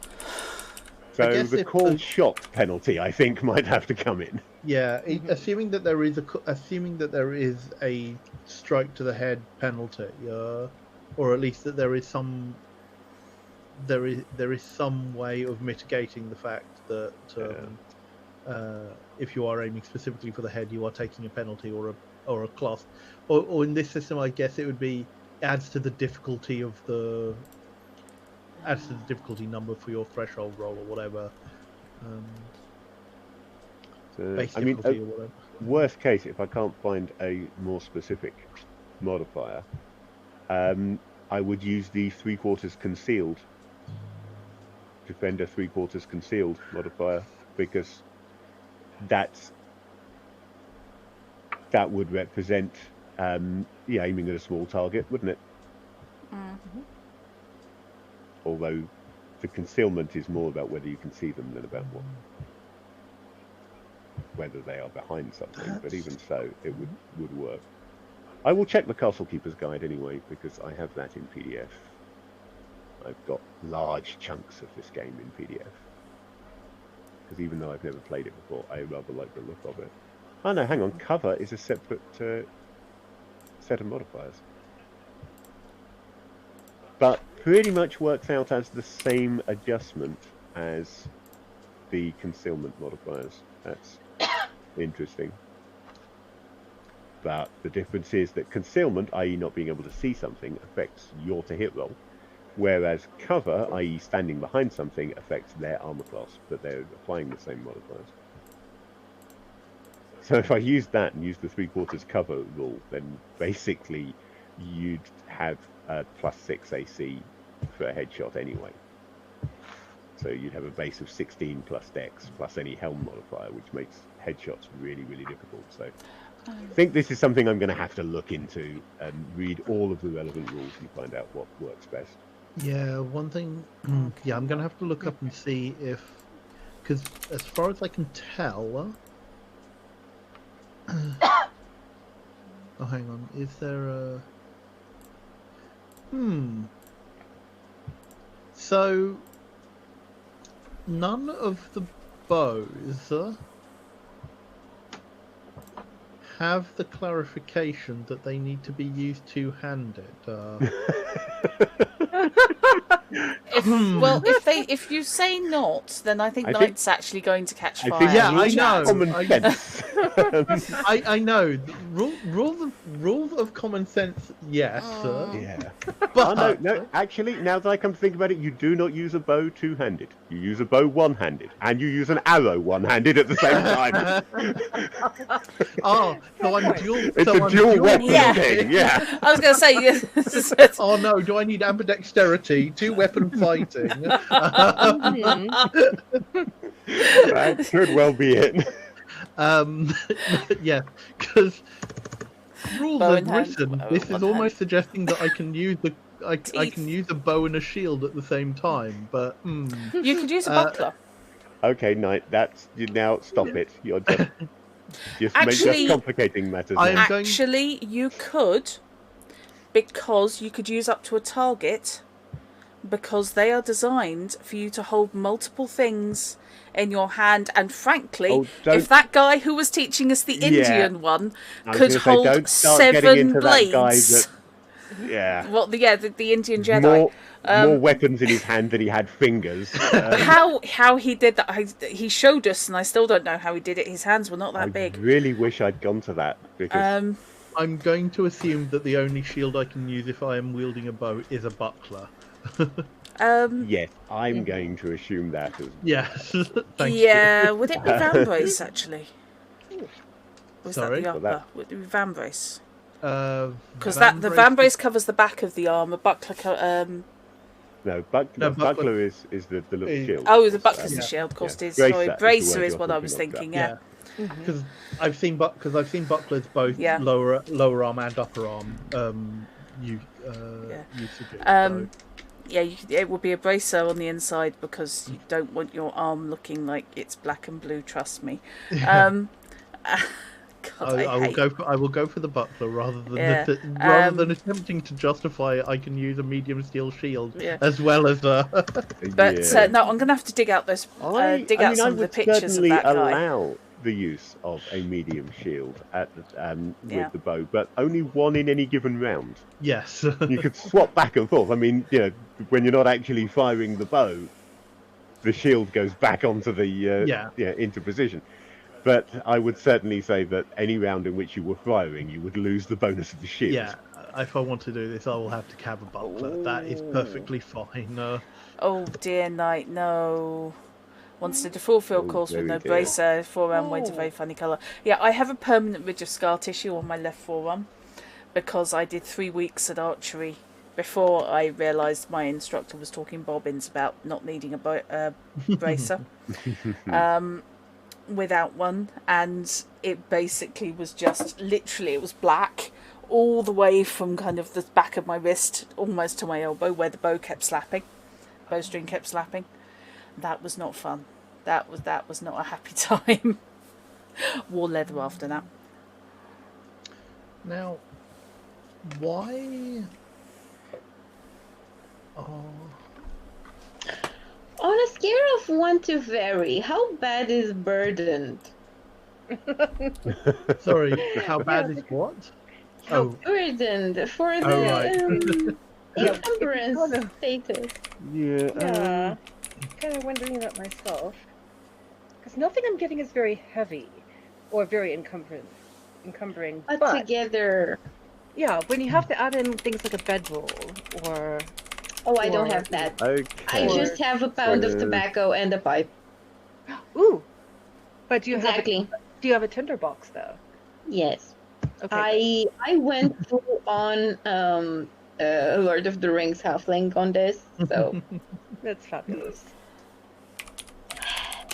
look, maybe she doesn't have big feet, but I think I'm going to have to open the card with the good guide. Aren't I? I suspect that the description. Yeah, ignore what I just typed in chat. I was just Googling there. something and I completely forgot what chat box I was in. Yeah, you just Because Googled I'm in chat. desperately trying to remember the name of the martial art the guy was teaching me, and it's really annoying that I can't remember. bless your heart. Just bless Wow, your- this is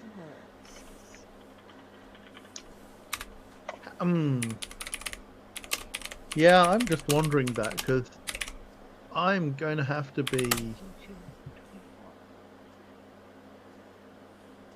Yeah, I'm Arrows are bulky. I'm looking at an EV of 24. Oh Like, wow, okay. Yeah, it's, I mean, it's just- my So staff maybe that's I heavy. will Shrug. come back Okay. to Well, I can Player knock it down to 23 by just getting soft boots instead of heavy.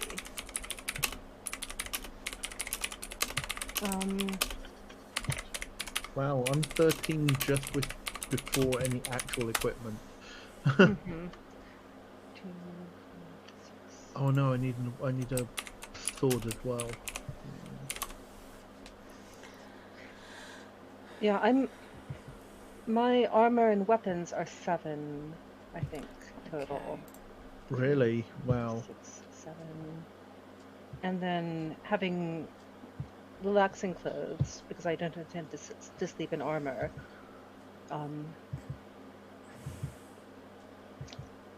Okay, I can do Right, okay. that. A burdened character has minus 10 foot to their move score, down to a minimum of 5 feet, and a +2 to the challenge level of all dexterity-based checks. An Yeah, overburdened character has move reduced to 5 feet per round and automatically fails dexterity-based checks and also loses dexterity bonus to armor class. So being burdened is not that big a deal.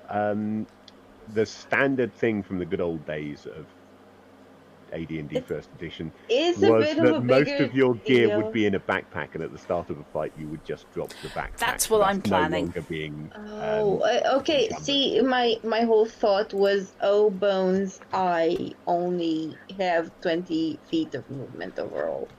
Okay. Yeah. But yeah, Yeah. I mean, that is going to be, if you're burdened and you're a gnome, then you're moving rather slowly, and the rest of the party are all sort of spending a lot of time tapping strangely at their wrist because they don't know quite why, because the watch hasn't been invented, but It's just the universe. Okay, but if we can actually have the backpack trick, then that's doable.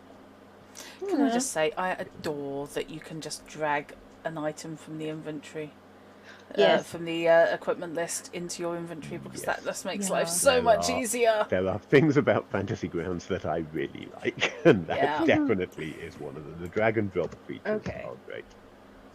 Yeah, I really like the fact that their handbooks are more populated than the Roll20 ones, because those are really sad.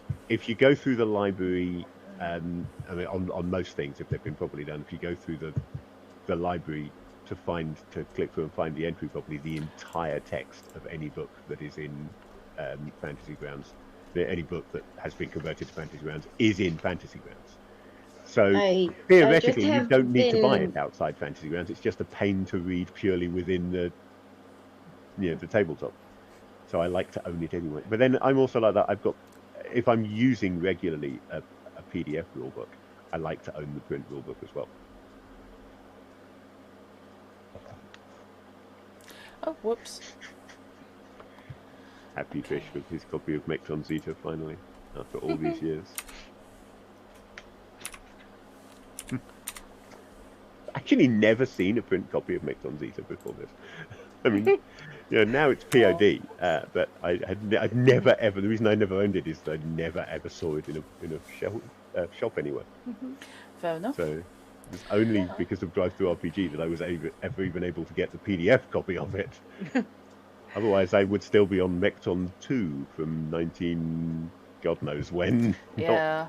A long time Oh, ago. my. Wow. Ah, So glad okay. you have the print copy now.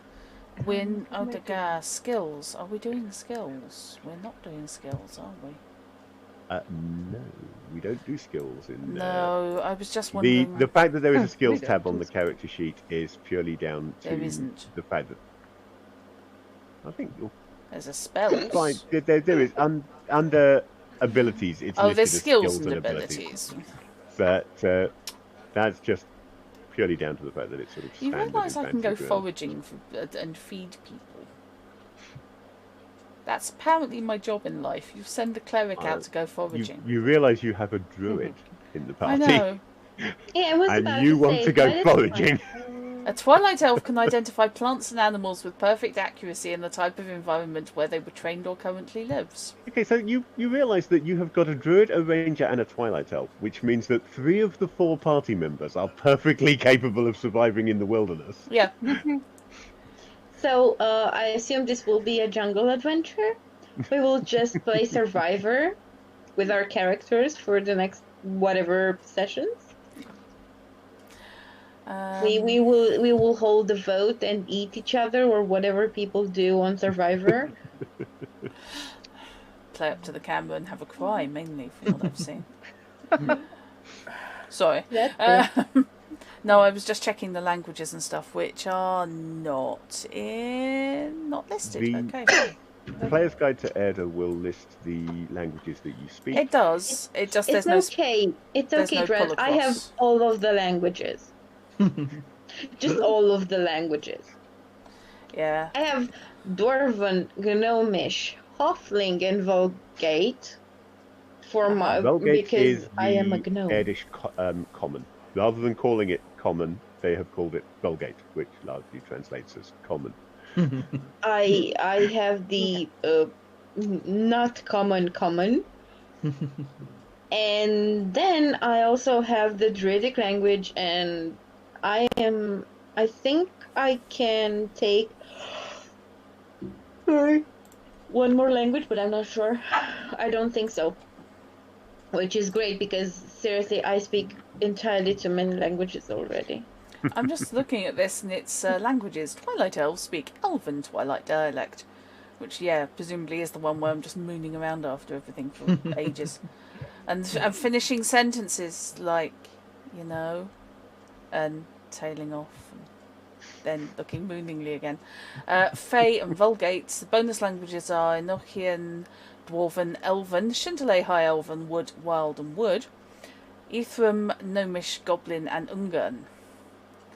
Basically, I think I can talk to everybody who might be trying to kill us. Which, I mean, mood. It's fair.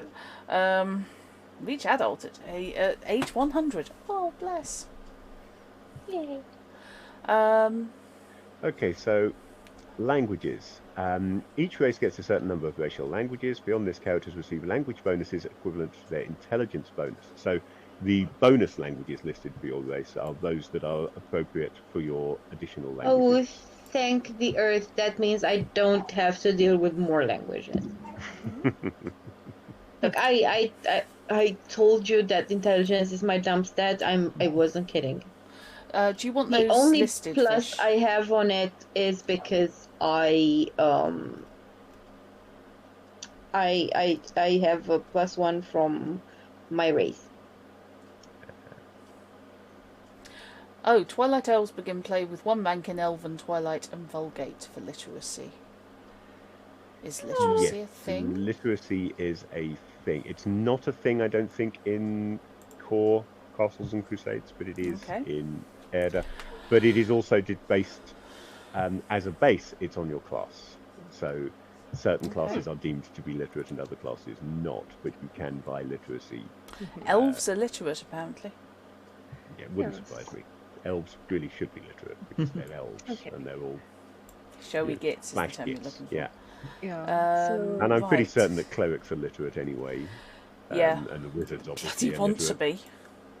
Paladins, I believe, if I remember rightly, it said may or may not be literate depending on the paladin's background, determined between the player and the castle keeper. That's fair. Yeah, I noticed that for half-orcs, language includes common, not vulgate.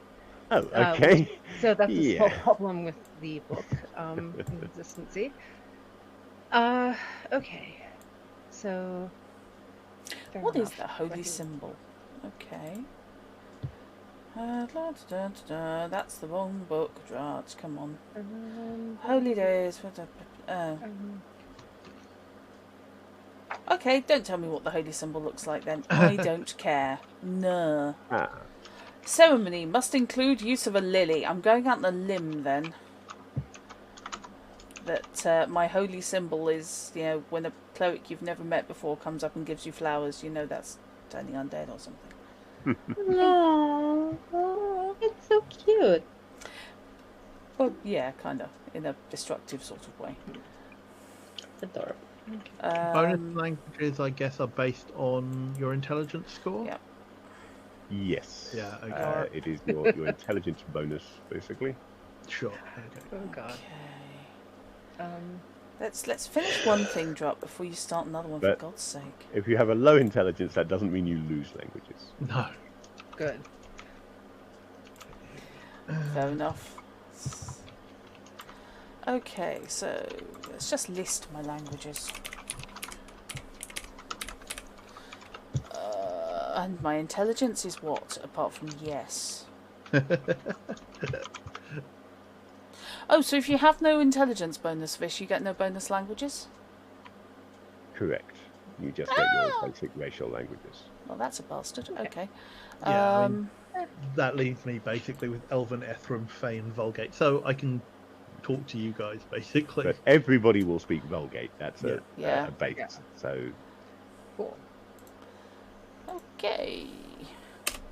So that's...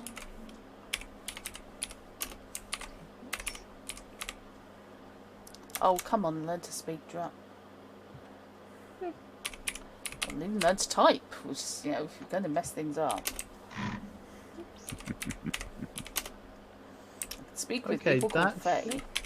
Interesting. I wonder if this actually sums the roll. So what are my ranger skills? My ranger skills include...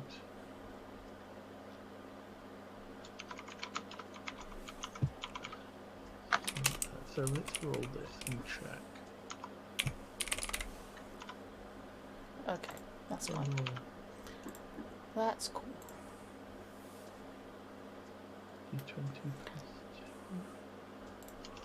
Okay, it does include that. Good, right. So I've got a bonus first and a bonus second level spell when I can cast second level spells. That's a plus plan. Cool.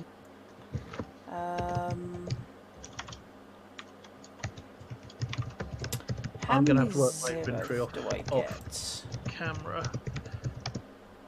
I've just found that I'm just digging through the adventuring gear at the moment, just going, I want one of them, one of them, one of them. 6 of them, half a dozen of them. Yeah, because I'm going to have to work out everything I want and then scale down. Oh, Some of us don't have to worry about cash too much. It'd be handy if it added up your money. Yeah, because it's listing my encumbrance. The sheet is listing my encumbrance rating of 14, and I don't see how I can actually boost that. I'm going with everything now from here on in is in my backpack, and I'm going to be doing the ditch off in order to fight in it. That is my approach as well. Yeah, I suspect that's standard. That's actually standard adventuring practice. Makes sense, doesn't it? Why did we invent the quick release before we invented the cart? This specific rule set, but I'm just going to check something now. I'm messing with your character sheet, Gut. Don't panic. Yes, so I see. All right, just give me a heart attack, why don't you, dear? Right, yeah. If you write in the location column in your equipment list a location such as backpack, it will actually then nest it underneath that backpack. Which means that at that point, if you use... There's a... In between the encumbrance value just immediately to the right of the encumbrance value, Yes. there is a little icon which shows whether it's carried, equipped, etc. So this does mean if you've got everything nested into your backpack, Yeah, that's you going to be can convenient. click yeah. that Okay. through to just drop the backpack and then everything underneath it will also come Oh, off your that's encumbrance. funky. We like that. And then you just pick it back up again at the end of the fight. So then that way Fantasy Grounds will track your encumbrance. Just out of interest, for those of you playing Swords of Slaughterdeep when we get back to it, the same thing works in AD&D 2nd edition. So Okay. again, you can nest things inside your backpack and then just drop the backpack. Yeah, Spell because component I've basically been doing it. It's like that's the way we operate. It's just it's not on sheet, as it were. Yeah. Yeah. The sheet will actually cater for it. It's just I neglected to explain it before. Fantastic. Can elves see in the dark? Am I? You will have be able to twilight see, yeah. vision. Yes. Yeah. Sorry, I misread it 3 times. It's fine. So elves in this setting actually have the best version of that. Yeah. Okay, no, that's cool. So let's go with that. I'm gonna buy all my gear and then I'll stick it all under the backpack at the end rather than messing around with it. Yeah, I'm going to mess around with that off stream. I feel The other thing is, it guilty does now. take it from the name. So if you're carrying, for example, multiple pouches with things in, which I have a habit of doing on my character sheet, if you just make sure that the name of the pouch has been edited so that they are distinguishable, then you can spread things around between them. Is cords different to rope? Yes, okay. Yes. Soft rope, right, okay, here we go. My dead cleric in AD&D 2nd edition, the game that I was playing on Tuesdays and Thursdays, had various items split among about 3 different pouches in addition to his backpack. That started out all neatly organised, and I knew what was in which pouch by category. So that pouch has spell components, that pouch has magic items, that pouch has money. And then gradually, as I picked stuff up and didn't want to put it in my backpack and shoved it in a pouch instead, it got a little bit less organised. Why do I want to take a And then we got flute? killed by I can't dragons, afford so a it didn't matter. flute. Yeah, that's why I'm saying my character thing. Well, I say I can't afford a flute. I really shouldn't have a flute, but on the other hand, what the hell? I'm not having the didgeridoo. Although there is an argument that you could have a didgeridoo in place of a staff, as long as you arm with both ends. And beat the crap out of someone with the didgeridoo. That would be fabulous. Yeah, it's a reinforced metal didgeridoo. Yes. I've only had to go on one once. I could not make a noise. That's a steel pipe with holes in it. No, it's a musical instrument. Yes. Come here and let me show you. Yes. Let me just demonstrate this musical instrument. You know, I kind of like the idea of a character with a combat didgeridoo in Shadowrun. Oh, that would be. Yes. I love it. That would be fabulous. I'd like that. Um, Rope. I didn't note down the price. Right, okay. I'm not short on cash. It's just, you know. Oh, I am. I- Weapons and armor are expensive for me. mhm. Holy symbol. Do I get that for free, Fish? I'm going to assume you get that for free, yes. Because it's not in the Because inventory. I'm nice like that. What do you mean you don't pay for your own holy symbol? Nope. If you want a flash holy symbol, you'll have to spend money on it, but you can get a holy symbol with it. No, That's we what just I've get a always worked shitty on in one. AD&D anyway, because there's usually there's a price for a holy symbol and a price for like Oh, a silver holy symbol balls. and things like that. No, You we can do. get They're a right at the free branch. bottom. Yeah, there are. Yeah, the very last entry, unique, rare, and class specific. Yeah, all right. So okay, I'll drop a gold on a wooden holy symbol. I'll let you have, because it is necessary for your class. I will let you have the holy symbol for free. That value will be used, however, if you need to replace it. Okay, You can lose it. 25 gold for a silver one. And if you want a silver one, that you're paying for. Oh yeah, obviously. Yeah. Am I going to have? And if you want a gold one, then donkey? logically it must be 250. Gold is Yeah. worth 10 times silver, so if it's Logically. that logically must be 250 for a gold holy symbol. Having had to do Makes research, Medallion Man massively loaded. Yeah.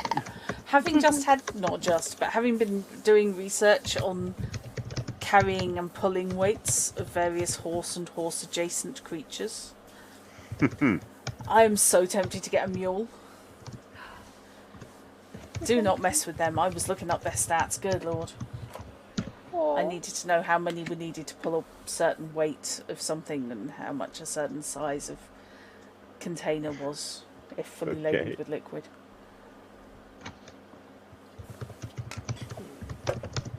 Actually, It's no fun if you can't present an editor with I've decided it's 2 mules per cart because this weighs this much and this is this size and therefore that weighs that much and therefore we need 2 mules. Ha. Okay. That's why we've got 2 mules. By the way, this is my little donkey statue. So, wood carving. Oh, So I remember- Alexia, if you do pick a donkey, I have one. I I have a remember little my model. younger sister used to have a stuffed toy donkey that was brought her by. We used to have foreign language students stay with us, and some guys from Spain brought her this donkey stuffed toy, which, with prompting from my mother, got named Hoti. So she had Donkey Hoti. Yeah. Oh, lovely. Am I going to wear a cloak? Am I going to own a cloak? I think I probably ought to own a cloak. That seems And appropriate. boots. Let's see.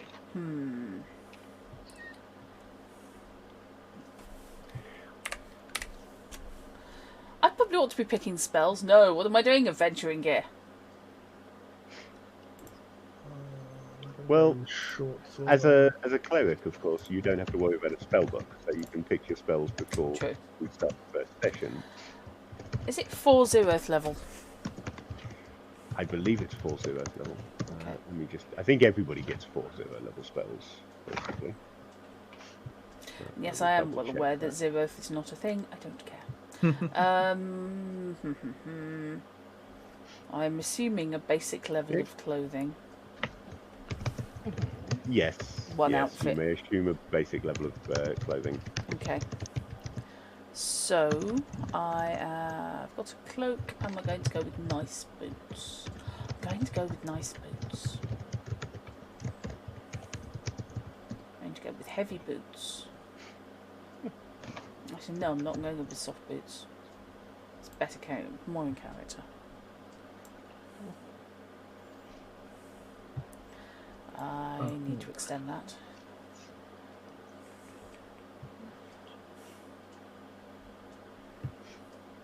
Oh, 3 0 level spells, in fact, at level 1.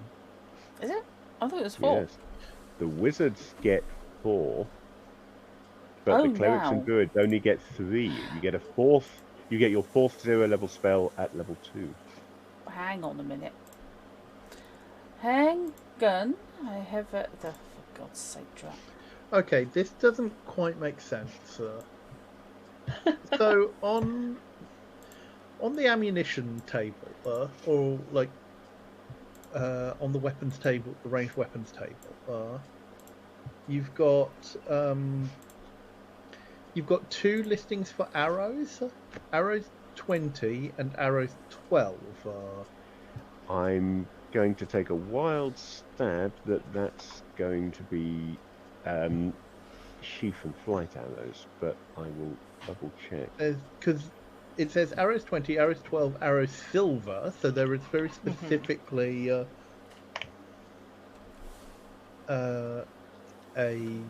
listing for those. But Right, yes, arrows 20. Well, okay, you are correct about that. Do we have an explanation of that, please, guys? I like the pleading there. because if they are not different, and I assume that the fact that there are 2 separate that there are listings that they ought to be different, but that also means that you can pick up 24 arrows for 1 gold piece more than buying 20. 20. Yeah?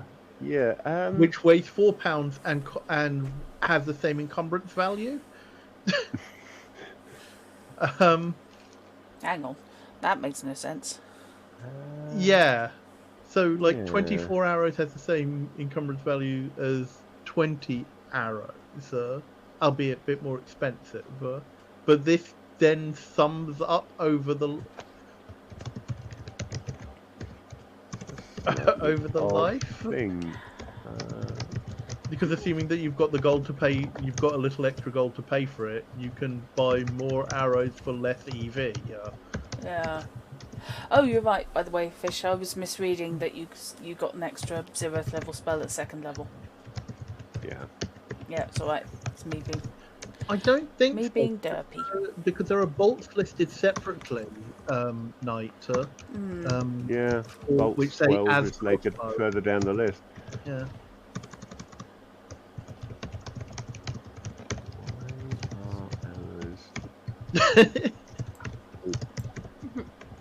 I feel that there is a missing asterisk or footnote there. Yeah, I think there might be.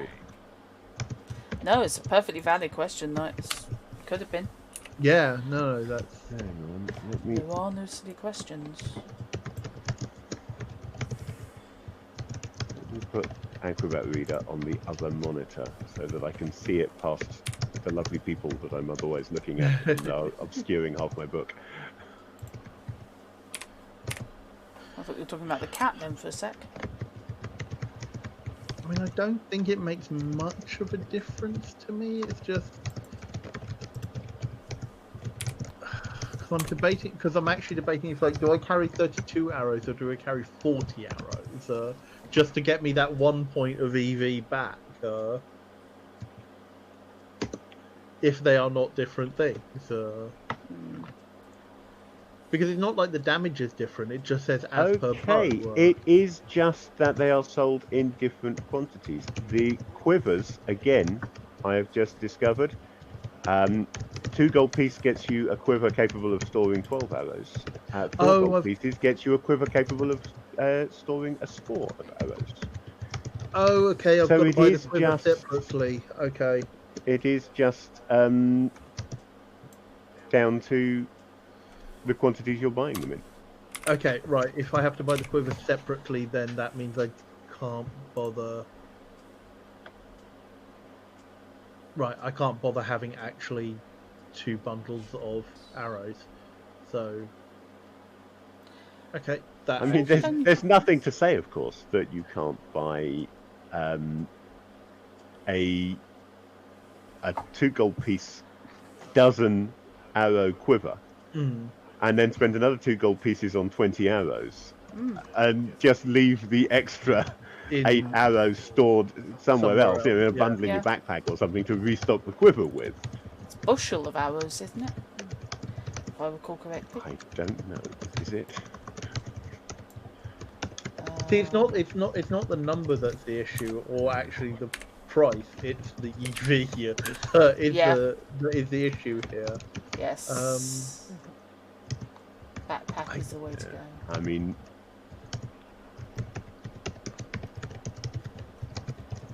I've got a flute. the EV is basically rounding. So between X and Y arrows is all going to be 2 EV. I might take an extra. I might take an extra score and just shove it in the backpack. I think I would probably split the difference maybe and allow up to 26 arrows to count as 2 EV. And then if you go over to 27, then you've knocked into adding the additional EV for another 12 arrows worth.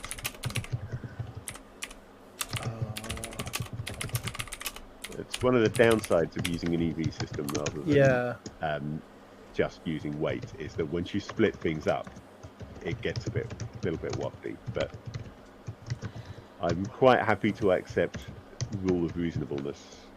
If I don't think you're taking the mickey and trying to squeeze more arrows in for less EV, then I'll let you get away with whatever you want to do. Sure.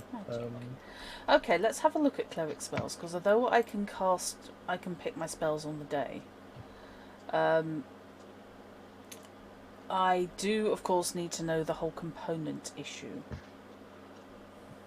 Well, with cleric spells, I mean, I haven't checked in this specific game yet, but normally with cleric spells, the component is your holy symbol. Yeah, I'm just checking because I don't trust it. Maybe it's just me. Cleric spells, please. So in terms of this, so a backpack is listed as 2 EV. Is that the backpack? I'm guessing that's the backpack empty. I'm assuming that must be, yeah. And the cap is how much EV it can hold. Is that including the 2 that it is, or? Let's have a look. Backpack.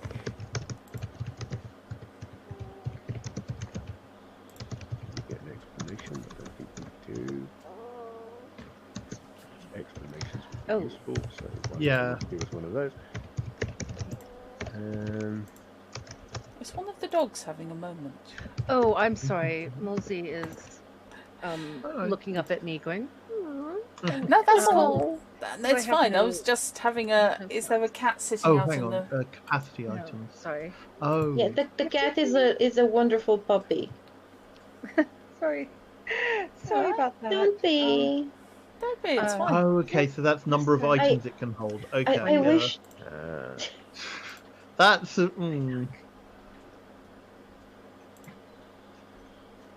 Items that are carried in a capacity item don't have their EV included in the character's encumbrance total. Yeah. Interesting. Instead, the character only notes the EV of the capacity item. Yeah, that's why everything that's gone Oh. into the backpack comes off. Okay, that makes a lot more sense.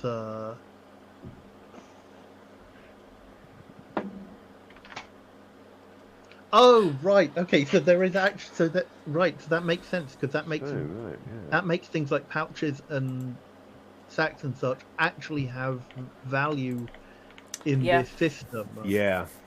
That's what I'm just thinking, actually. So let's transfer the bandages. And that actually makes the encumbrance value system not ludicrous. Capacity items. Okay, right.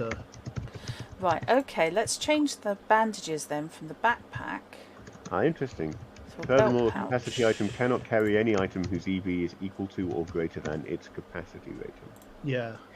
So the limit on what you can put into a backpack is anything up to 7 EV per item. Yeah. Per item. Or total. So you could have 8 items of 7 EV each. Okay, good. Which would basically make that backpack weigh a bleeding ton, and yet you'd be fine with it.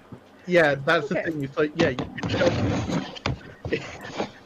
But rules as written, you could shove a number of barrels into your backpack. Yeah. Yeah. Yeah, I'll stick 7 barrels, which are 6 EV, into that 2 EV but 8 backpack. Okay, and this, let's children, actually... is why streamlining rules, while very tempting, is not always a good idea. Yep. Okay. Wow, okay. In principle, the capacity rating system, subsystem, makes EV actually reasonable. Yeah. As with anything, rule of common sense will apply. If you try and fill your backpack full of barrels, I'm going to complain. Okay, am I going to take anything in the way of lighting? Let's buy some candles for people. Yeah. Because I don't need them. Well, that's not strictly speaking true. Candles are perfect for things like Twilight Elves, or for just for elves. Anyone with low light vision. Because they can see really well by candlelight, whereas by pitch blackness they can't see anything at all. Yeah, true. Yeah, I can. But you don't need torches and lanterns, you literally just need a match. Elves are wandering around with a Zippo going, what's the problem? I've gone flint and steel. That's the thing, because it's like our twilight vision specifies that we can see up to a mile under bad conditions, like under those conditions. It's the old Tolkien thing of elves could see by starlight as well as a human by bright Yeah. sun. Yep. Okay. So actually, that's a good point. I don't need torches. Because I have... The inventory management is just so useful on Fantasy Grounds. How do I delete Ow, nice. Go away. Go away. Right, Then what do how you am I need? going to Stop take? it. See, I'm sat on my total encumbrance is 14, encumbrance rating is Okay. 14.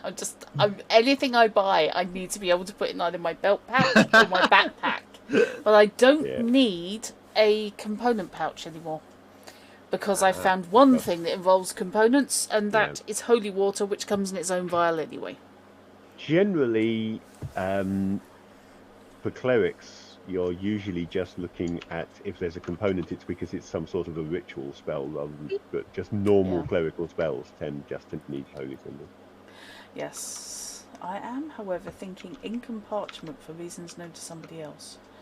Do you have to buy a pen? Is a pen a thing? A pen is not a thing. Okay. Oh no, quill is. Right, fine. Okay. No. No. That's 1 silver. I mean, ink is more reasonably priced in this system than it is in D&D. Yes. Truth. I was just thinking that. Parchments, because I'm not going with vellum, because that's silly. I mean, it depends on what vellum. I'm presuming that you're not walking around with human vellum. When we're What is my reputation that This game everybody does have an goes alignment system. straight to walking around with human skin? No, I've got a just- book of people. Let's face it, we are Facebook. primarily, in all of the Conan Exile servers that we play on, we are primarily wearing people. Because Okay. you get more hide from a person than you do from an animal, so why hunt animals? To be brutally honest, Fish, half the leather I've got is me. Well, that's true, yeah, you keep looting your own corpse. Well, what are you going to do with it? Feed it to the hyenas? It's a thought. Sometimes. Wow, Okay. No. Belt Depends. pouches don't actually have that much capacity. Yeah. Hmm. No. Okay, but they have some, which is cool. Okay, Okay. so let's put Is there that in my food? backpack. And that can go in my backpack. I could bring a broom. Why would I need a Yes, broom? you can. Why not? Because you're adventurers setting out to sweep the land clean of evil. Hey. Fair play. That works. Ouch. But fair play. Still not encumbered yet. Come on. Nope. I'm up to 13 How much have I total spent? encumbrance. Christ, how much have I spent? Hang on. Oh no. I actually still have some cash left. Maybe I should upgrade 27, my 30, thing. Huh. 42, 43 gold I've spent so far.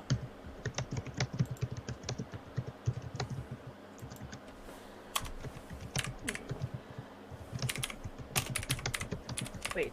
Well, actually, 143 if you want to get picky. Did I? Oh, I didn't. Quite a nice note about the capacity items underneath one of the tables. A human-sized character cannot place more than 2 large pouches and 1 small pouch on a belt. Large belt pouches equal 1 scabbard, 1 quiver, 2 small pouches, or 1 small spell component pouch in size. So I like the fact that they've actually thought about how many pouches, quivers, and scabbards can you have attached to your belt. Ha! I can't have any belt pouches then. I mean, personally, I would immediately go for a second belt, cross body for the quiver, because Yeah, I like. Oh, I haven't bought a belt. Well reminded. Ooh, I'm gonna. belt. Yeah, I'm gonna count. Oh, hey, yeah. Mazza. Yeah, because I think I'm gonna have to. I'm gonna have to purpose a belt as a bandolier. Oh, Baldric is there. Baldric does exist, but it's more. Oh no, it's cheaper than a belt. So yeah, Yeah. a Baldric for attaching Oh, such things to. You can have a belt with your belt pouches on, and then a Baldric.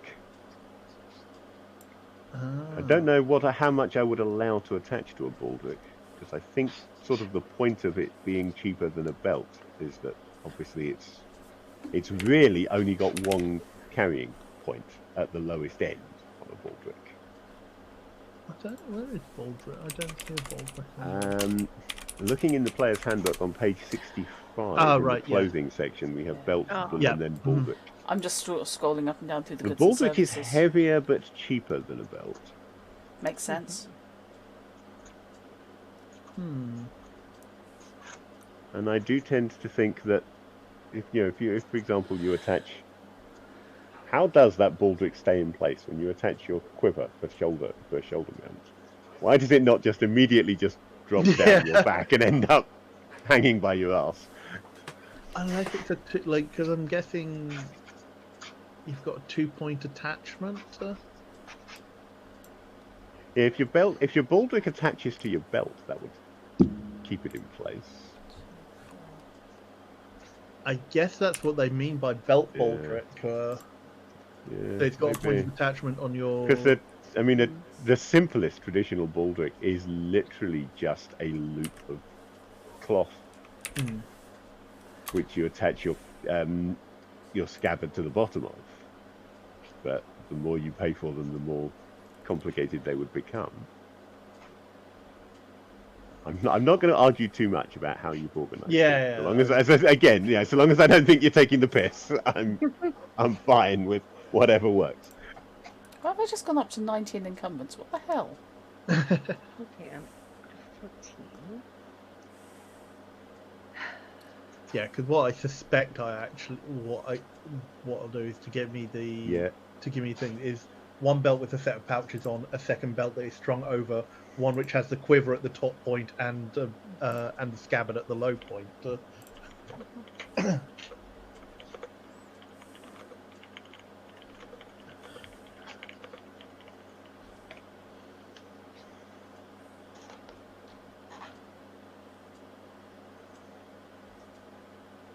Oh, they're not in the belt. Sorry, I'm an idiot. So that is in fact not there.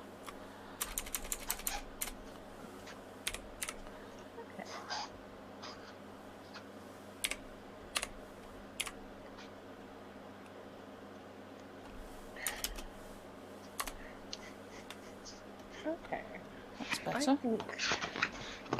I think I'm going to swap out my toolbar for a bearded axe because I have space, and I have the gold, and that has a higher damage rating. I think. Is that a bearded axe? Is that there? Axe bearded. I like EV4. bearded axes. They're Yeah. so useful.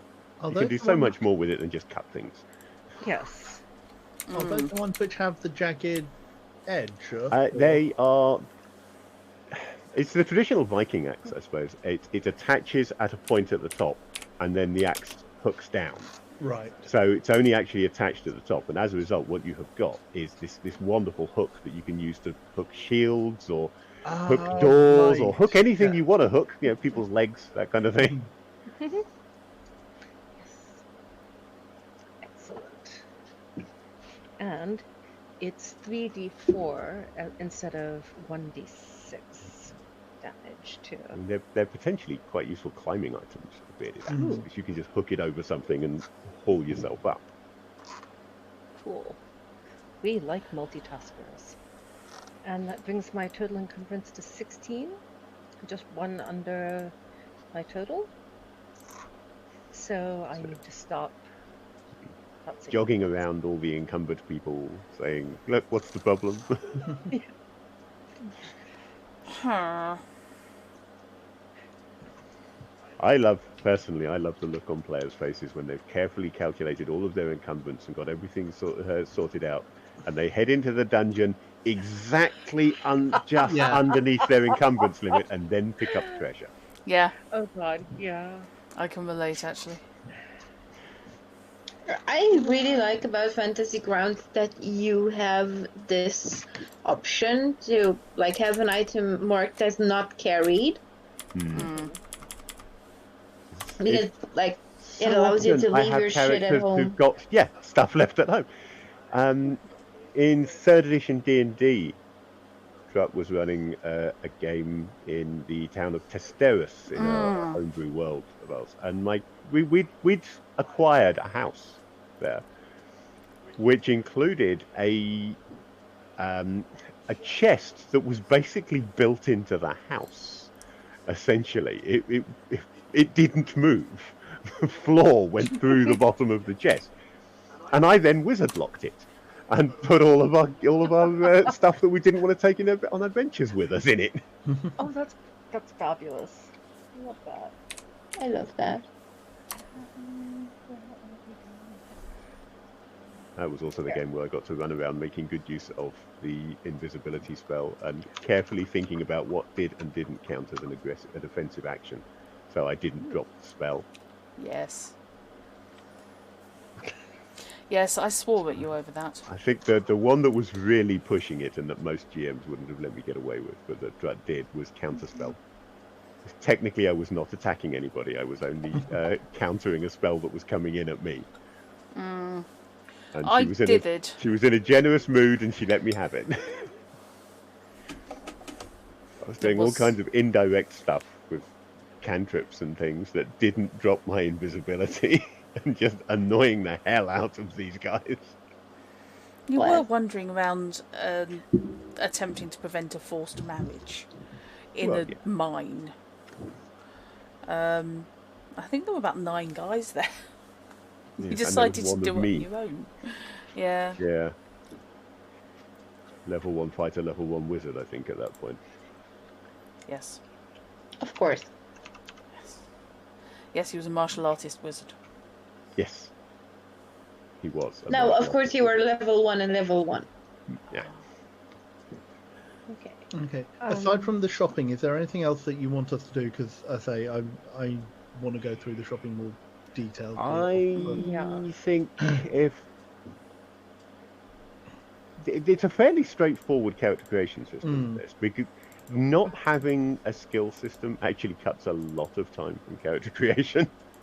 Yeah. Because that is it's a place where you spend a lot of time thinking and deciding where to spend your points. So I think I'm pretty much happy. The only thing that I would ask is, before we call it a night, can I get a brief summary of who the characters are? Just run through. I notice you all have names. And you've got classes and races. Finally.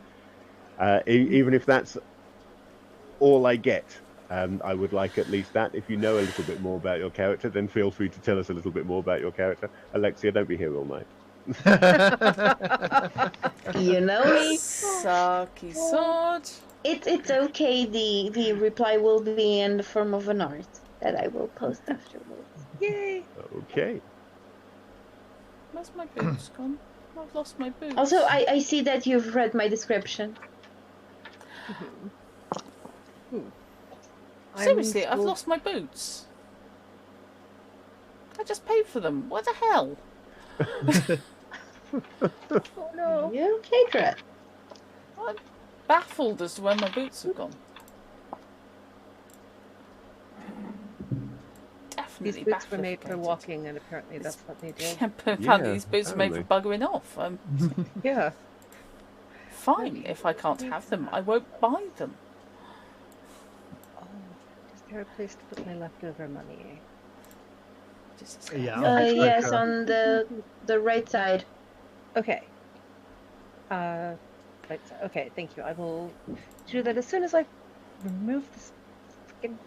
I've got 56 gold left. Yeah. Okay. Not quite sure how. I've got 56 gold left. I'm going to have more than 56 gold left. I'm going to work out how much the boots are that I paid for, and I can't. Ah.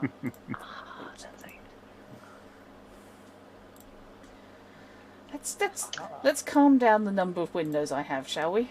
I think I will be the one to start with the character introductions because Okay. it's fun. Go for So this is Percy Valerian. She's a gnome, a druid. She likes plants, as is the gnomish way. She's been raised very much in accordance with plant lore and loving the nature and having fun. She's 3 feet tall. She's little. And One of the little people. yeah, I listed Yeah, I thank you, listed Hamish. her alignment as smiley face and her religion as gnome stuff. Oh. So this is Okay. where I am right now. And her appearance as colorful but also earthy, like a field full of flowers and lots of polka dots. So she's a crime waiting to happen. Sounds about right. Also, the name Valerian was a coincidence. I came up with the name Percy Valerian before I came up with the character.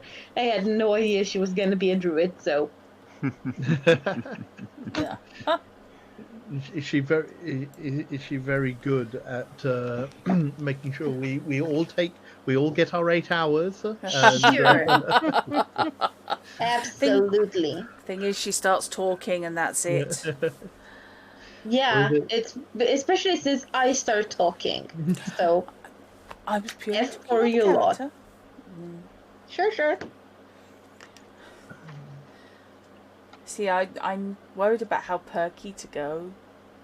I really am. Start at what's the name from La Isla Aurelia, and then come down. Yes. She wasn't perky, she was stroppy. But yeah, point taken. Yes, okay, so I think we'll be definitely going. This is Ness Palastra. And she's not as small as Percy.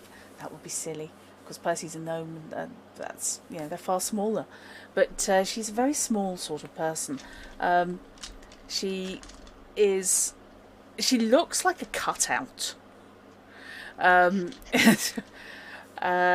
She wanders around in black cloak, black armour, black boots, and has the personality of a cheerleader who's got lost. It's halfway between cheerleader and sort of prefect. Only she'd be the prefect who got away with stuff all the time and never actually got caught, but gave the impression she was sticking to the rules. But the thing is, with Ness Palastra is that, did you know, by the way, that Twilight Elves don't do surnames? Because that's the thing, you see. They're really interesting people, but it's so restrictive and it's so boring. And it's so dark and it's so gloomy. And it's a lovely place, but really. But the thing is, she got hold of a book teaching the ways of the Fairy Queen, and she just absolutely adored it, and she thought that was wonderful, and so she decided to dedicate her life to that. And since other people worship the Fairy Queen, she decided to go and find other people who would worship the Fairy Queen with her. And she hasn't found that many people who directly worship the Fairy Queen, but an awful lot of people like her a lot.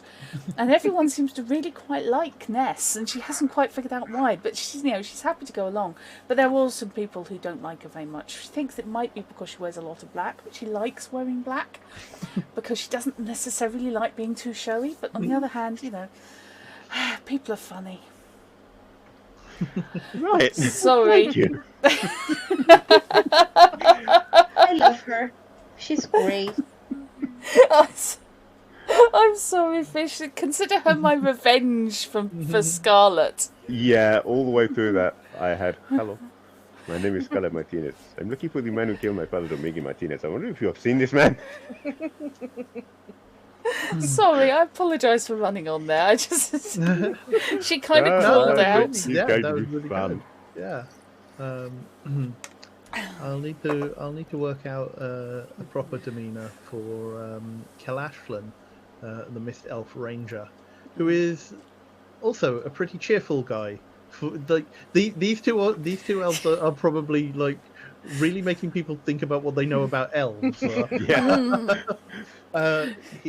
He is a pretty cheerful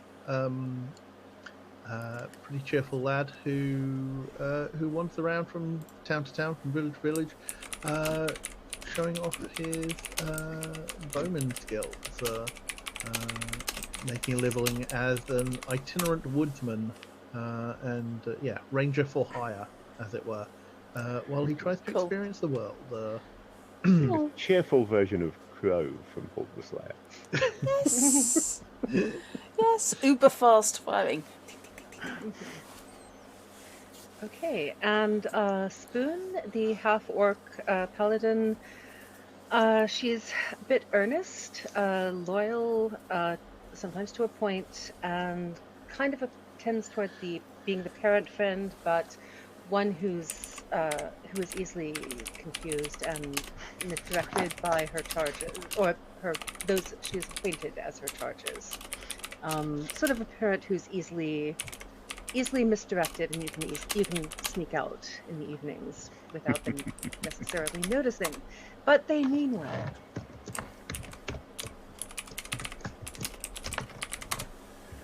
Brilliant. I'll flesh her out more later, but that's general. I'm as happy to have these characters know each other up front. Yeah. Because I can definitely see Nespalastra having taken Spoon under her wing.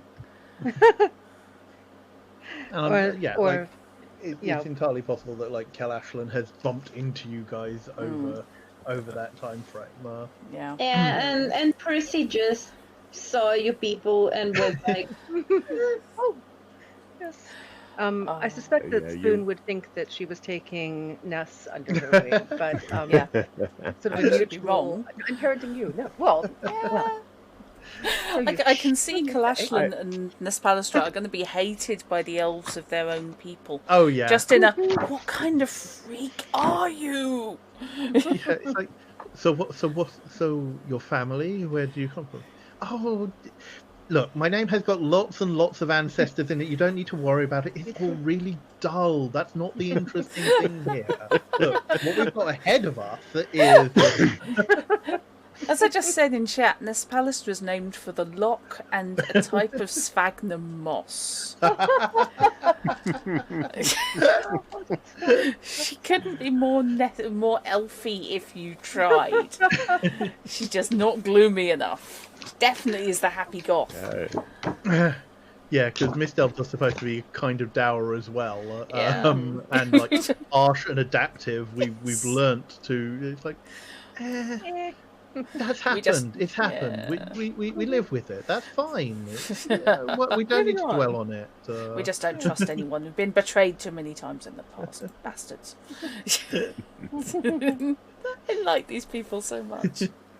yeah. I think this was a good call, Fish. Well done. yeah, I think this will be fun. Looking forward to running this. And as I said before, if there's anybody on the Hint Plays Discord who might want to get in on this game, I've still got room for another couple of players. We can sort out characters between now and playing, which I assume will be 3 weeks. Yes, I think next so. Next week should be Cyberpunk Red, and then I'm assuming Labyrinths and Lycanthropes. Yeah, I've lumbering myself running again. Either Labyrinths and Lycanthropes, or if Alexia wants to carry on with Monster of the Week. Yes, I think I'll carry on with Monster of the Week, so you don't get burnt out. That would actually be appreciated. Okay. So yeah, Cyberpunk Red next week. At the moment then is Cyberpunk Red, Monster of the Week, Castles and Crusades, and then probably Labyrinths and Lycanthropes. Yeah. So and then we'll go back. Look at that, we've actually got an entire month planned out of streams. That's unheard of. Try not to faint.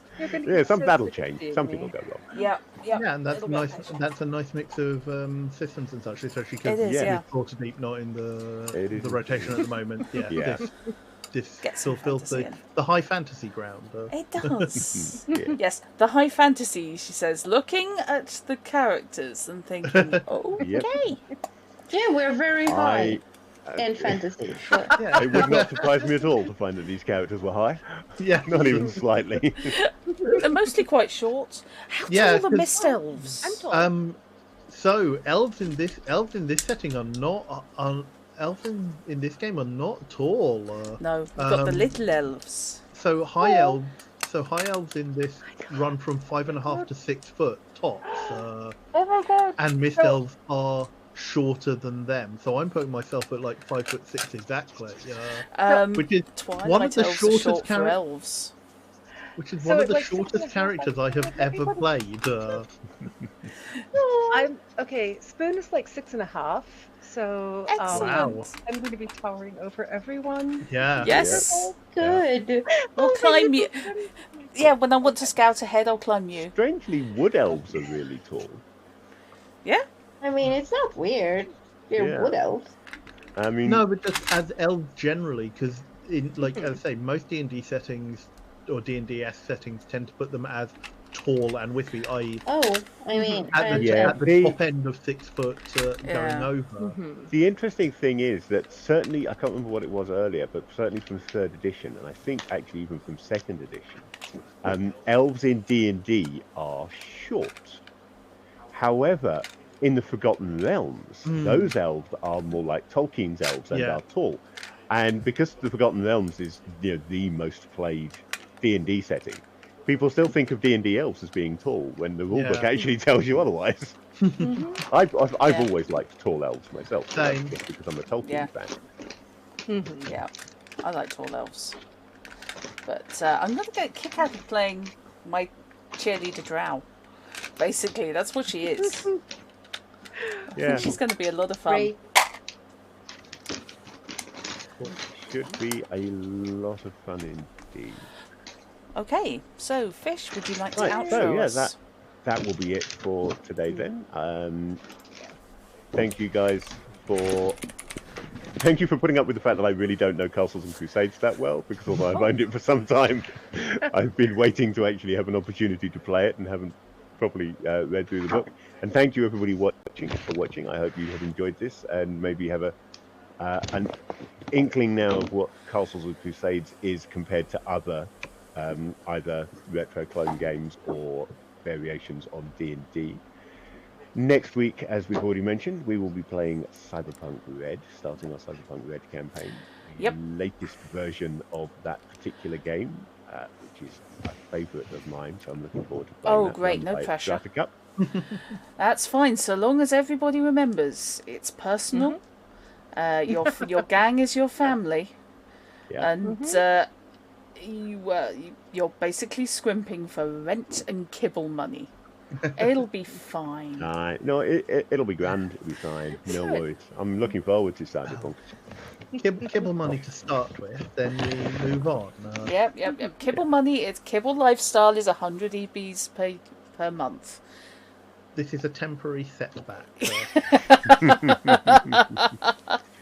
So some of our players also stream on their own channels. So Drat, I assume that you are doing your usual. I am streaming Vampire tomorrow, and on Thursday I am streaming for my 333 follower special Mystery of the Druids. Oh yes. Very suspect. looking forward to that. Not suspect as in Leisure Suit Larry suspect, just suspect No, as just- in why are there only 2 policemen for the entire country? Graphically dodgy as well. Graphically Yeah, iffy it as was well. another one of those games that got stuck in development hell, did. wasn't it? And It probably did. would have looked fine if it had had its original release date, but came out so late that It's everything else had yeah, shot past it. it's not quite Descent to Undermountain level, Oh, well, but no, it's nothing. Or it would have looked good 5 years earlier. Let's put it that yeah, way. So it should be a lot of fun, and I'm expecting to have a giggle with it. Cool. Moliere, are you going to be streaming this week? Yes, day to be determined at some point, but I will be finishing off BioShock. Yay. No matter how many times I get lost or die. I Promise. That's me in Bioshock all the time. Yeah. don't have particularly convenient keyboard access, Strut. Would you mind throwing some shout-outs into... Oh, now, Chat. is it I Shout know- or is it SO? I think it's SO for this channel. Alexia, are you doing anything this week? Yes. Apart from sleeping at Stay the moment? tuned to the Discord where I will be posting my art. Excellent. And And I know you're not streaming at the moment, are you, Chrono?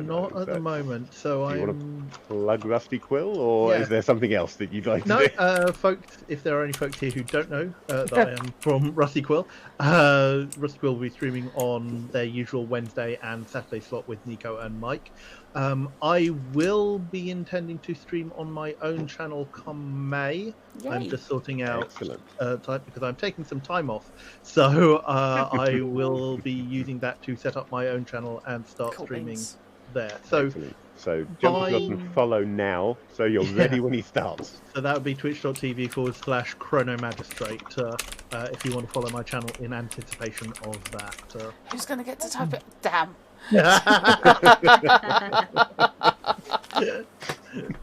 Thank you.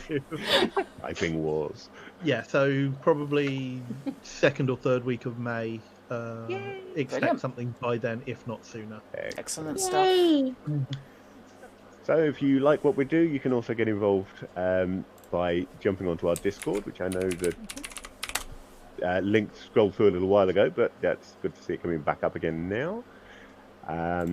The Hobby Gamers International Discord is not just for this channel or for even tabletop role-playing. It is for gamers of all stripes, whatever you may happen to enjoy doing. I'm sure there'll be somebody there that will chat to you about it.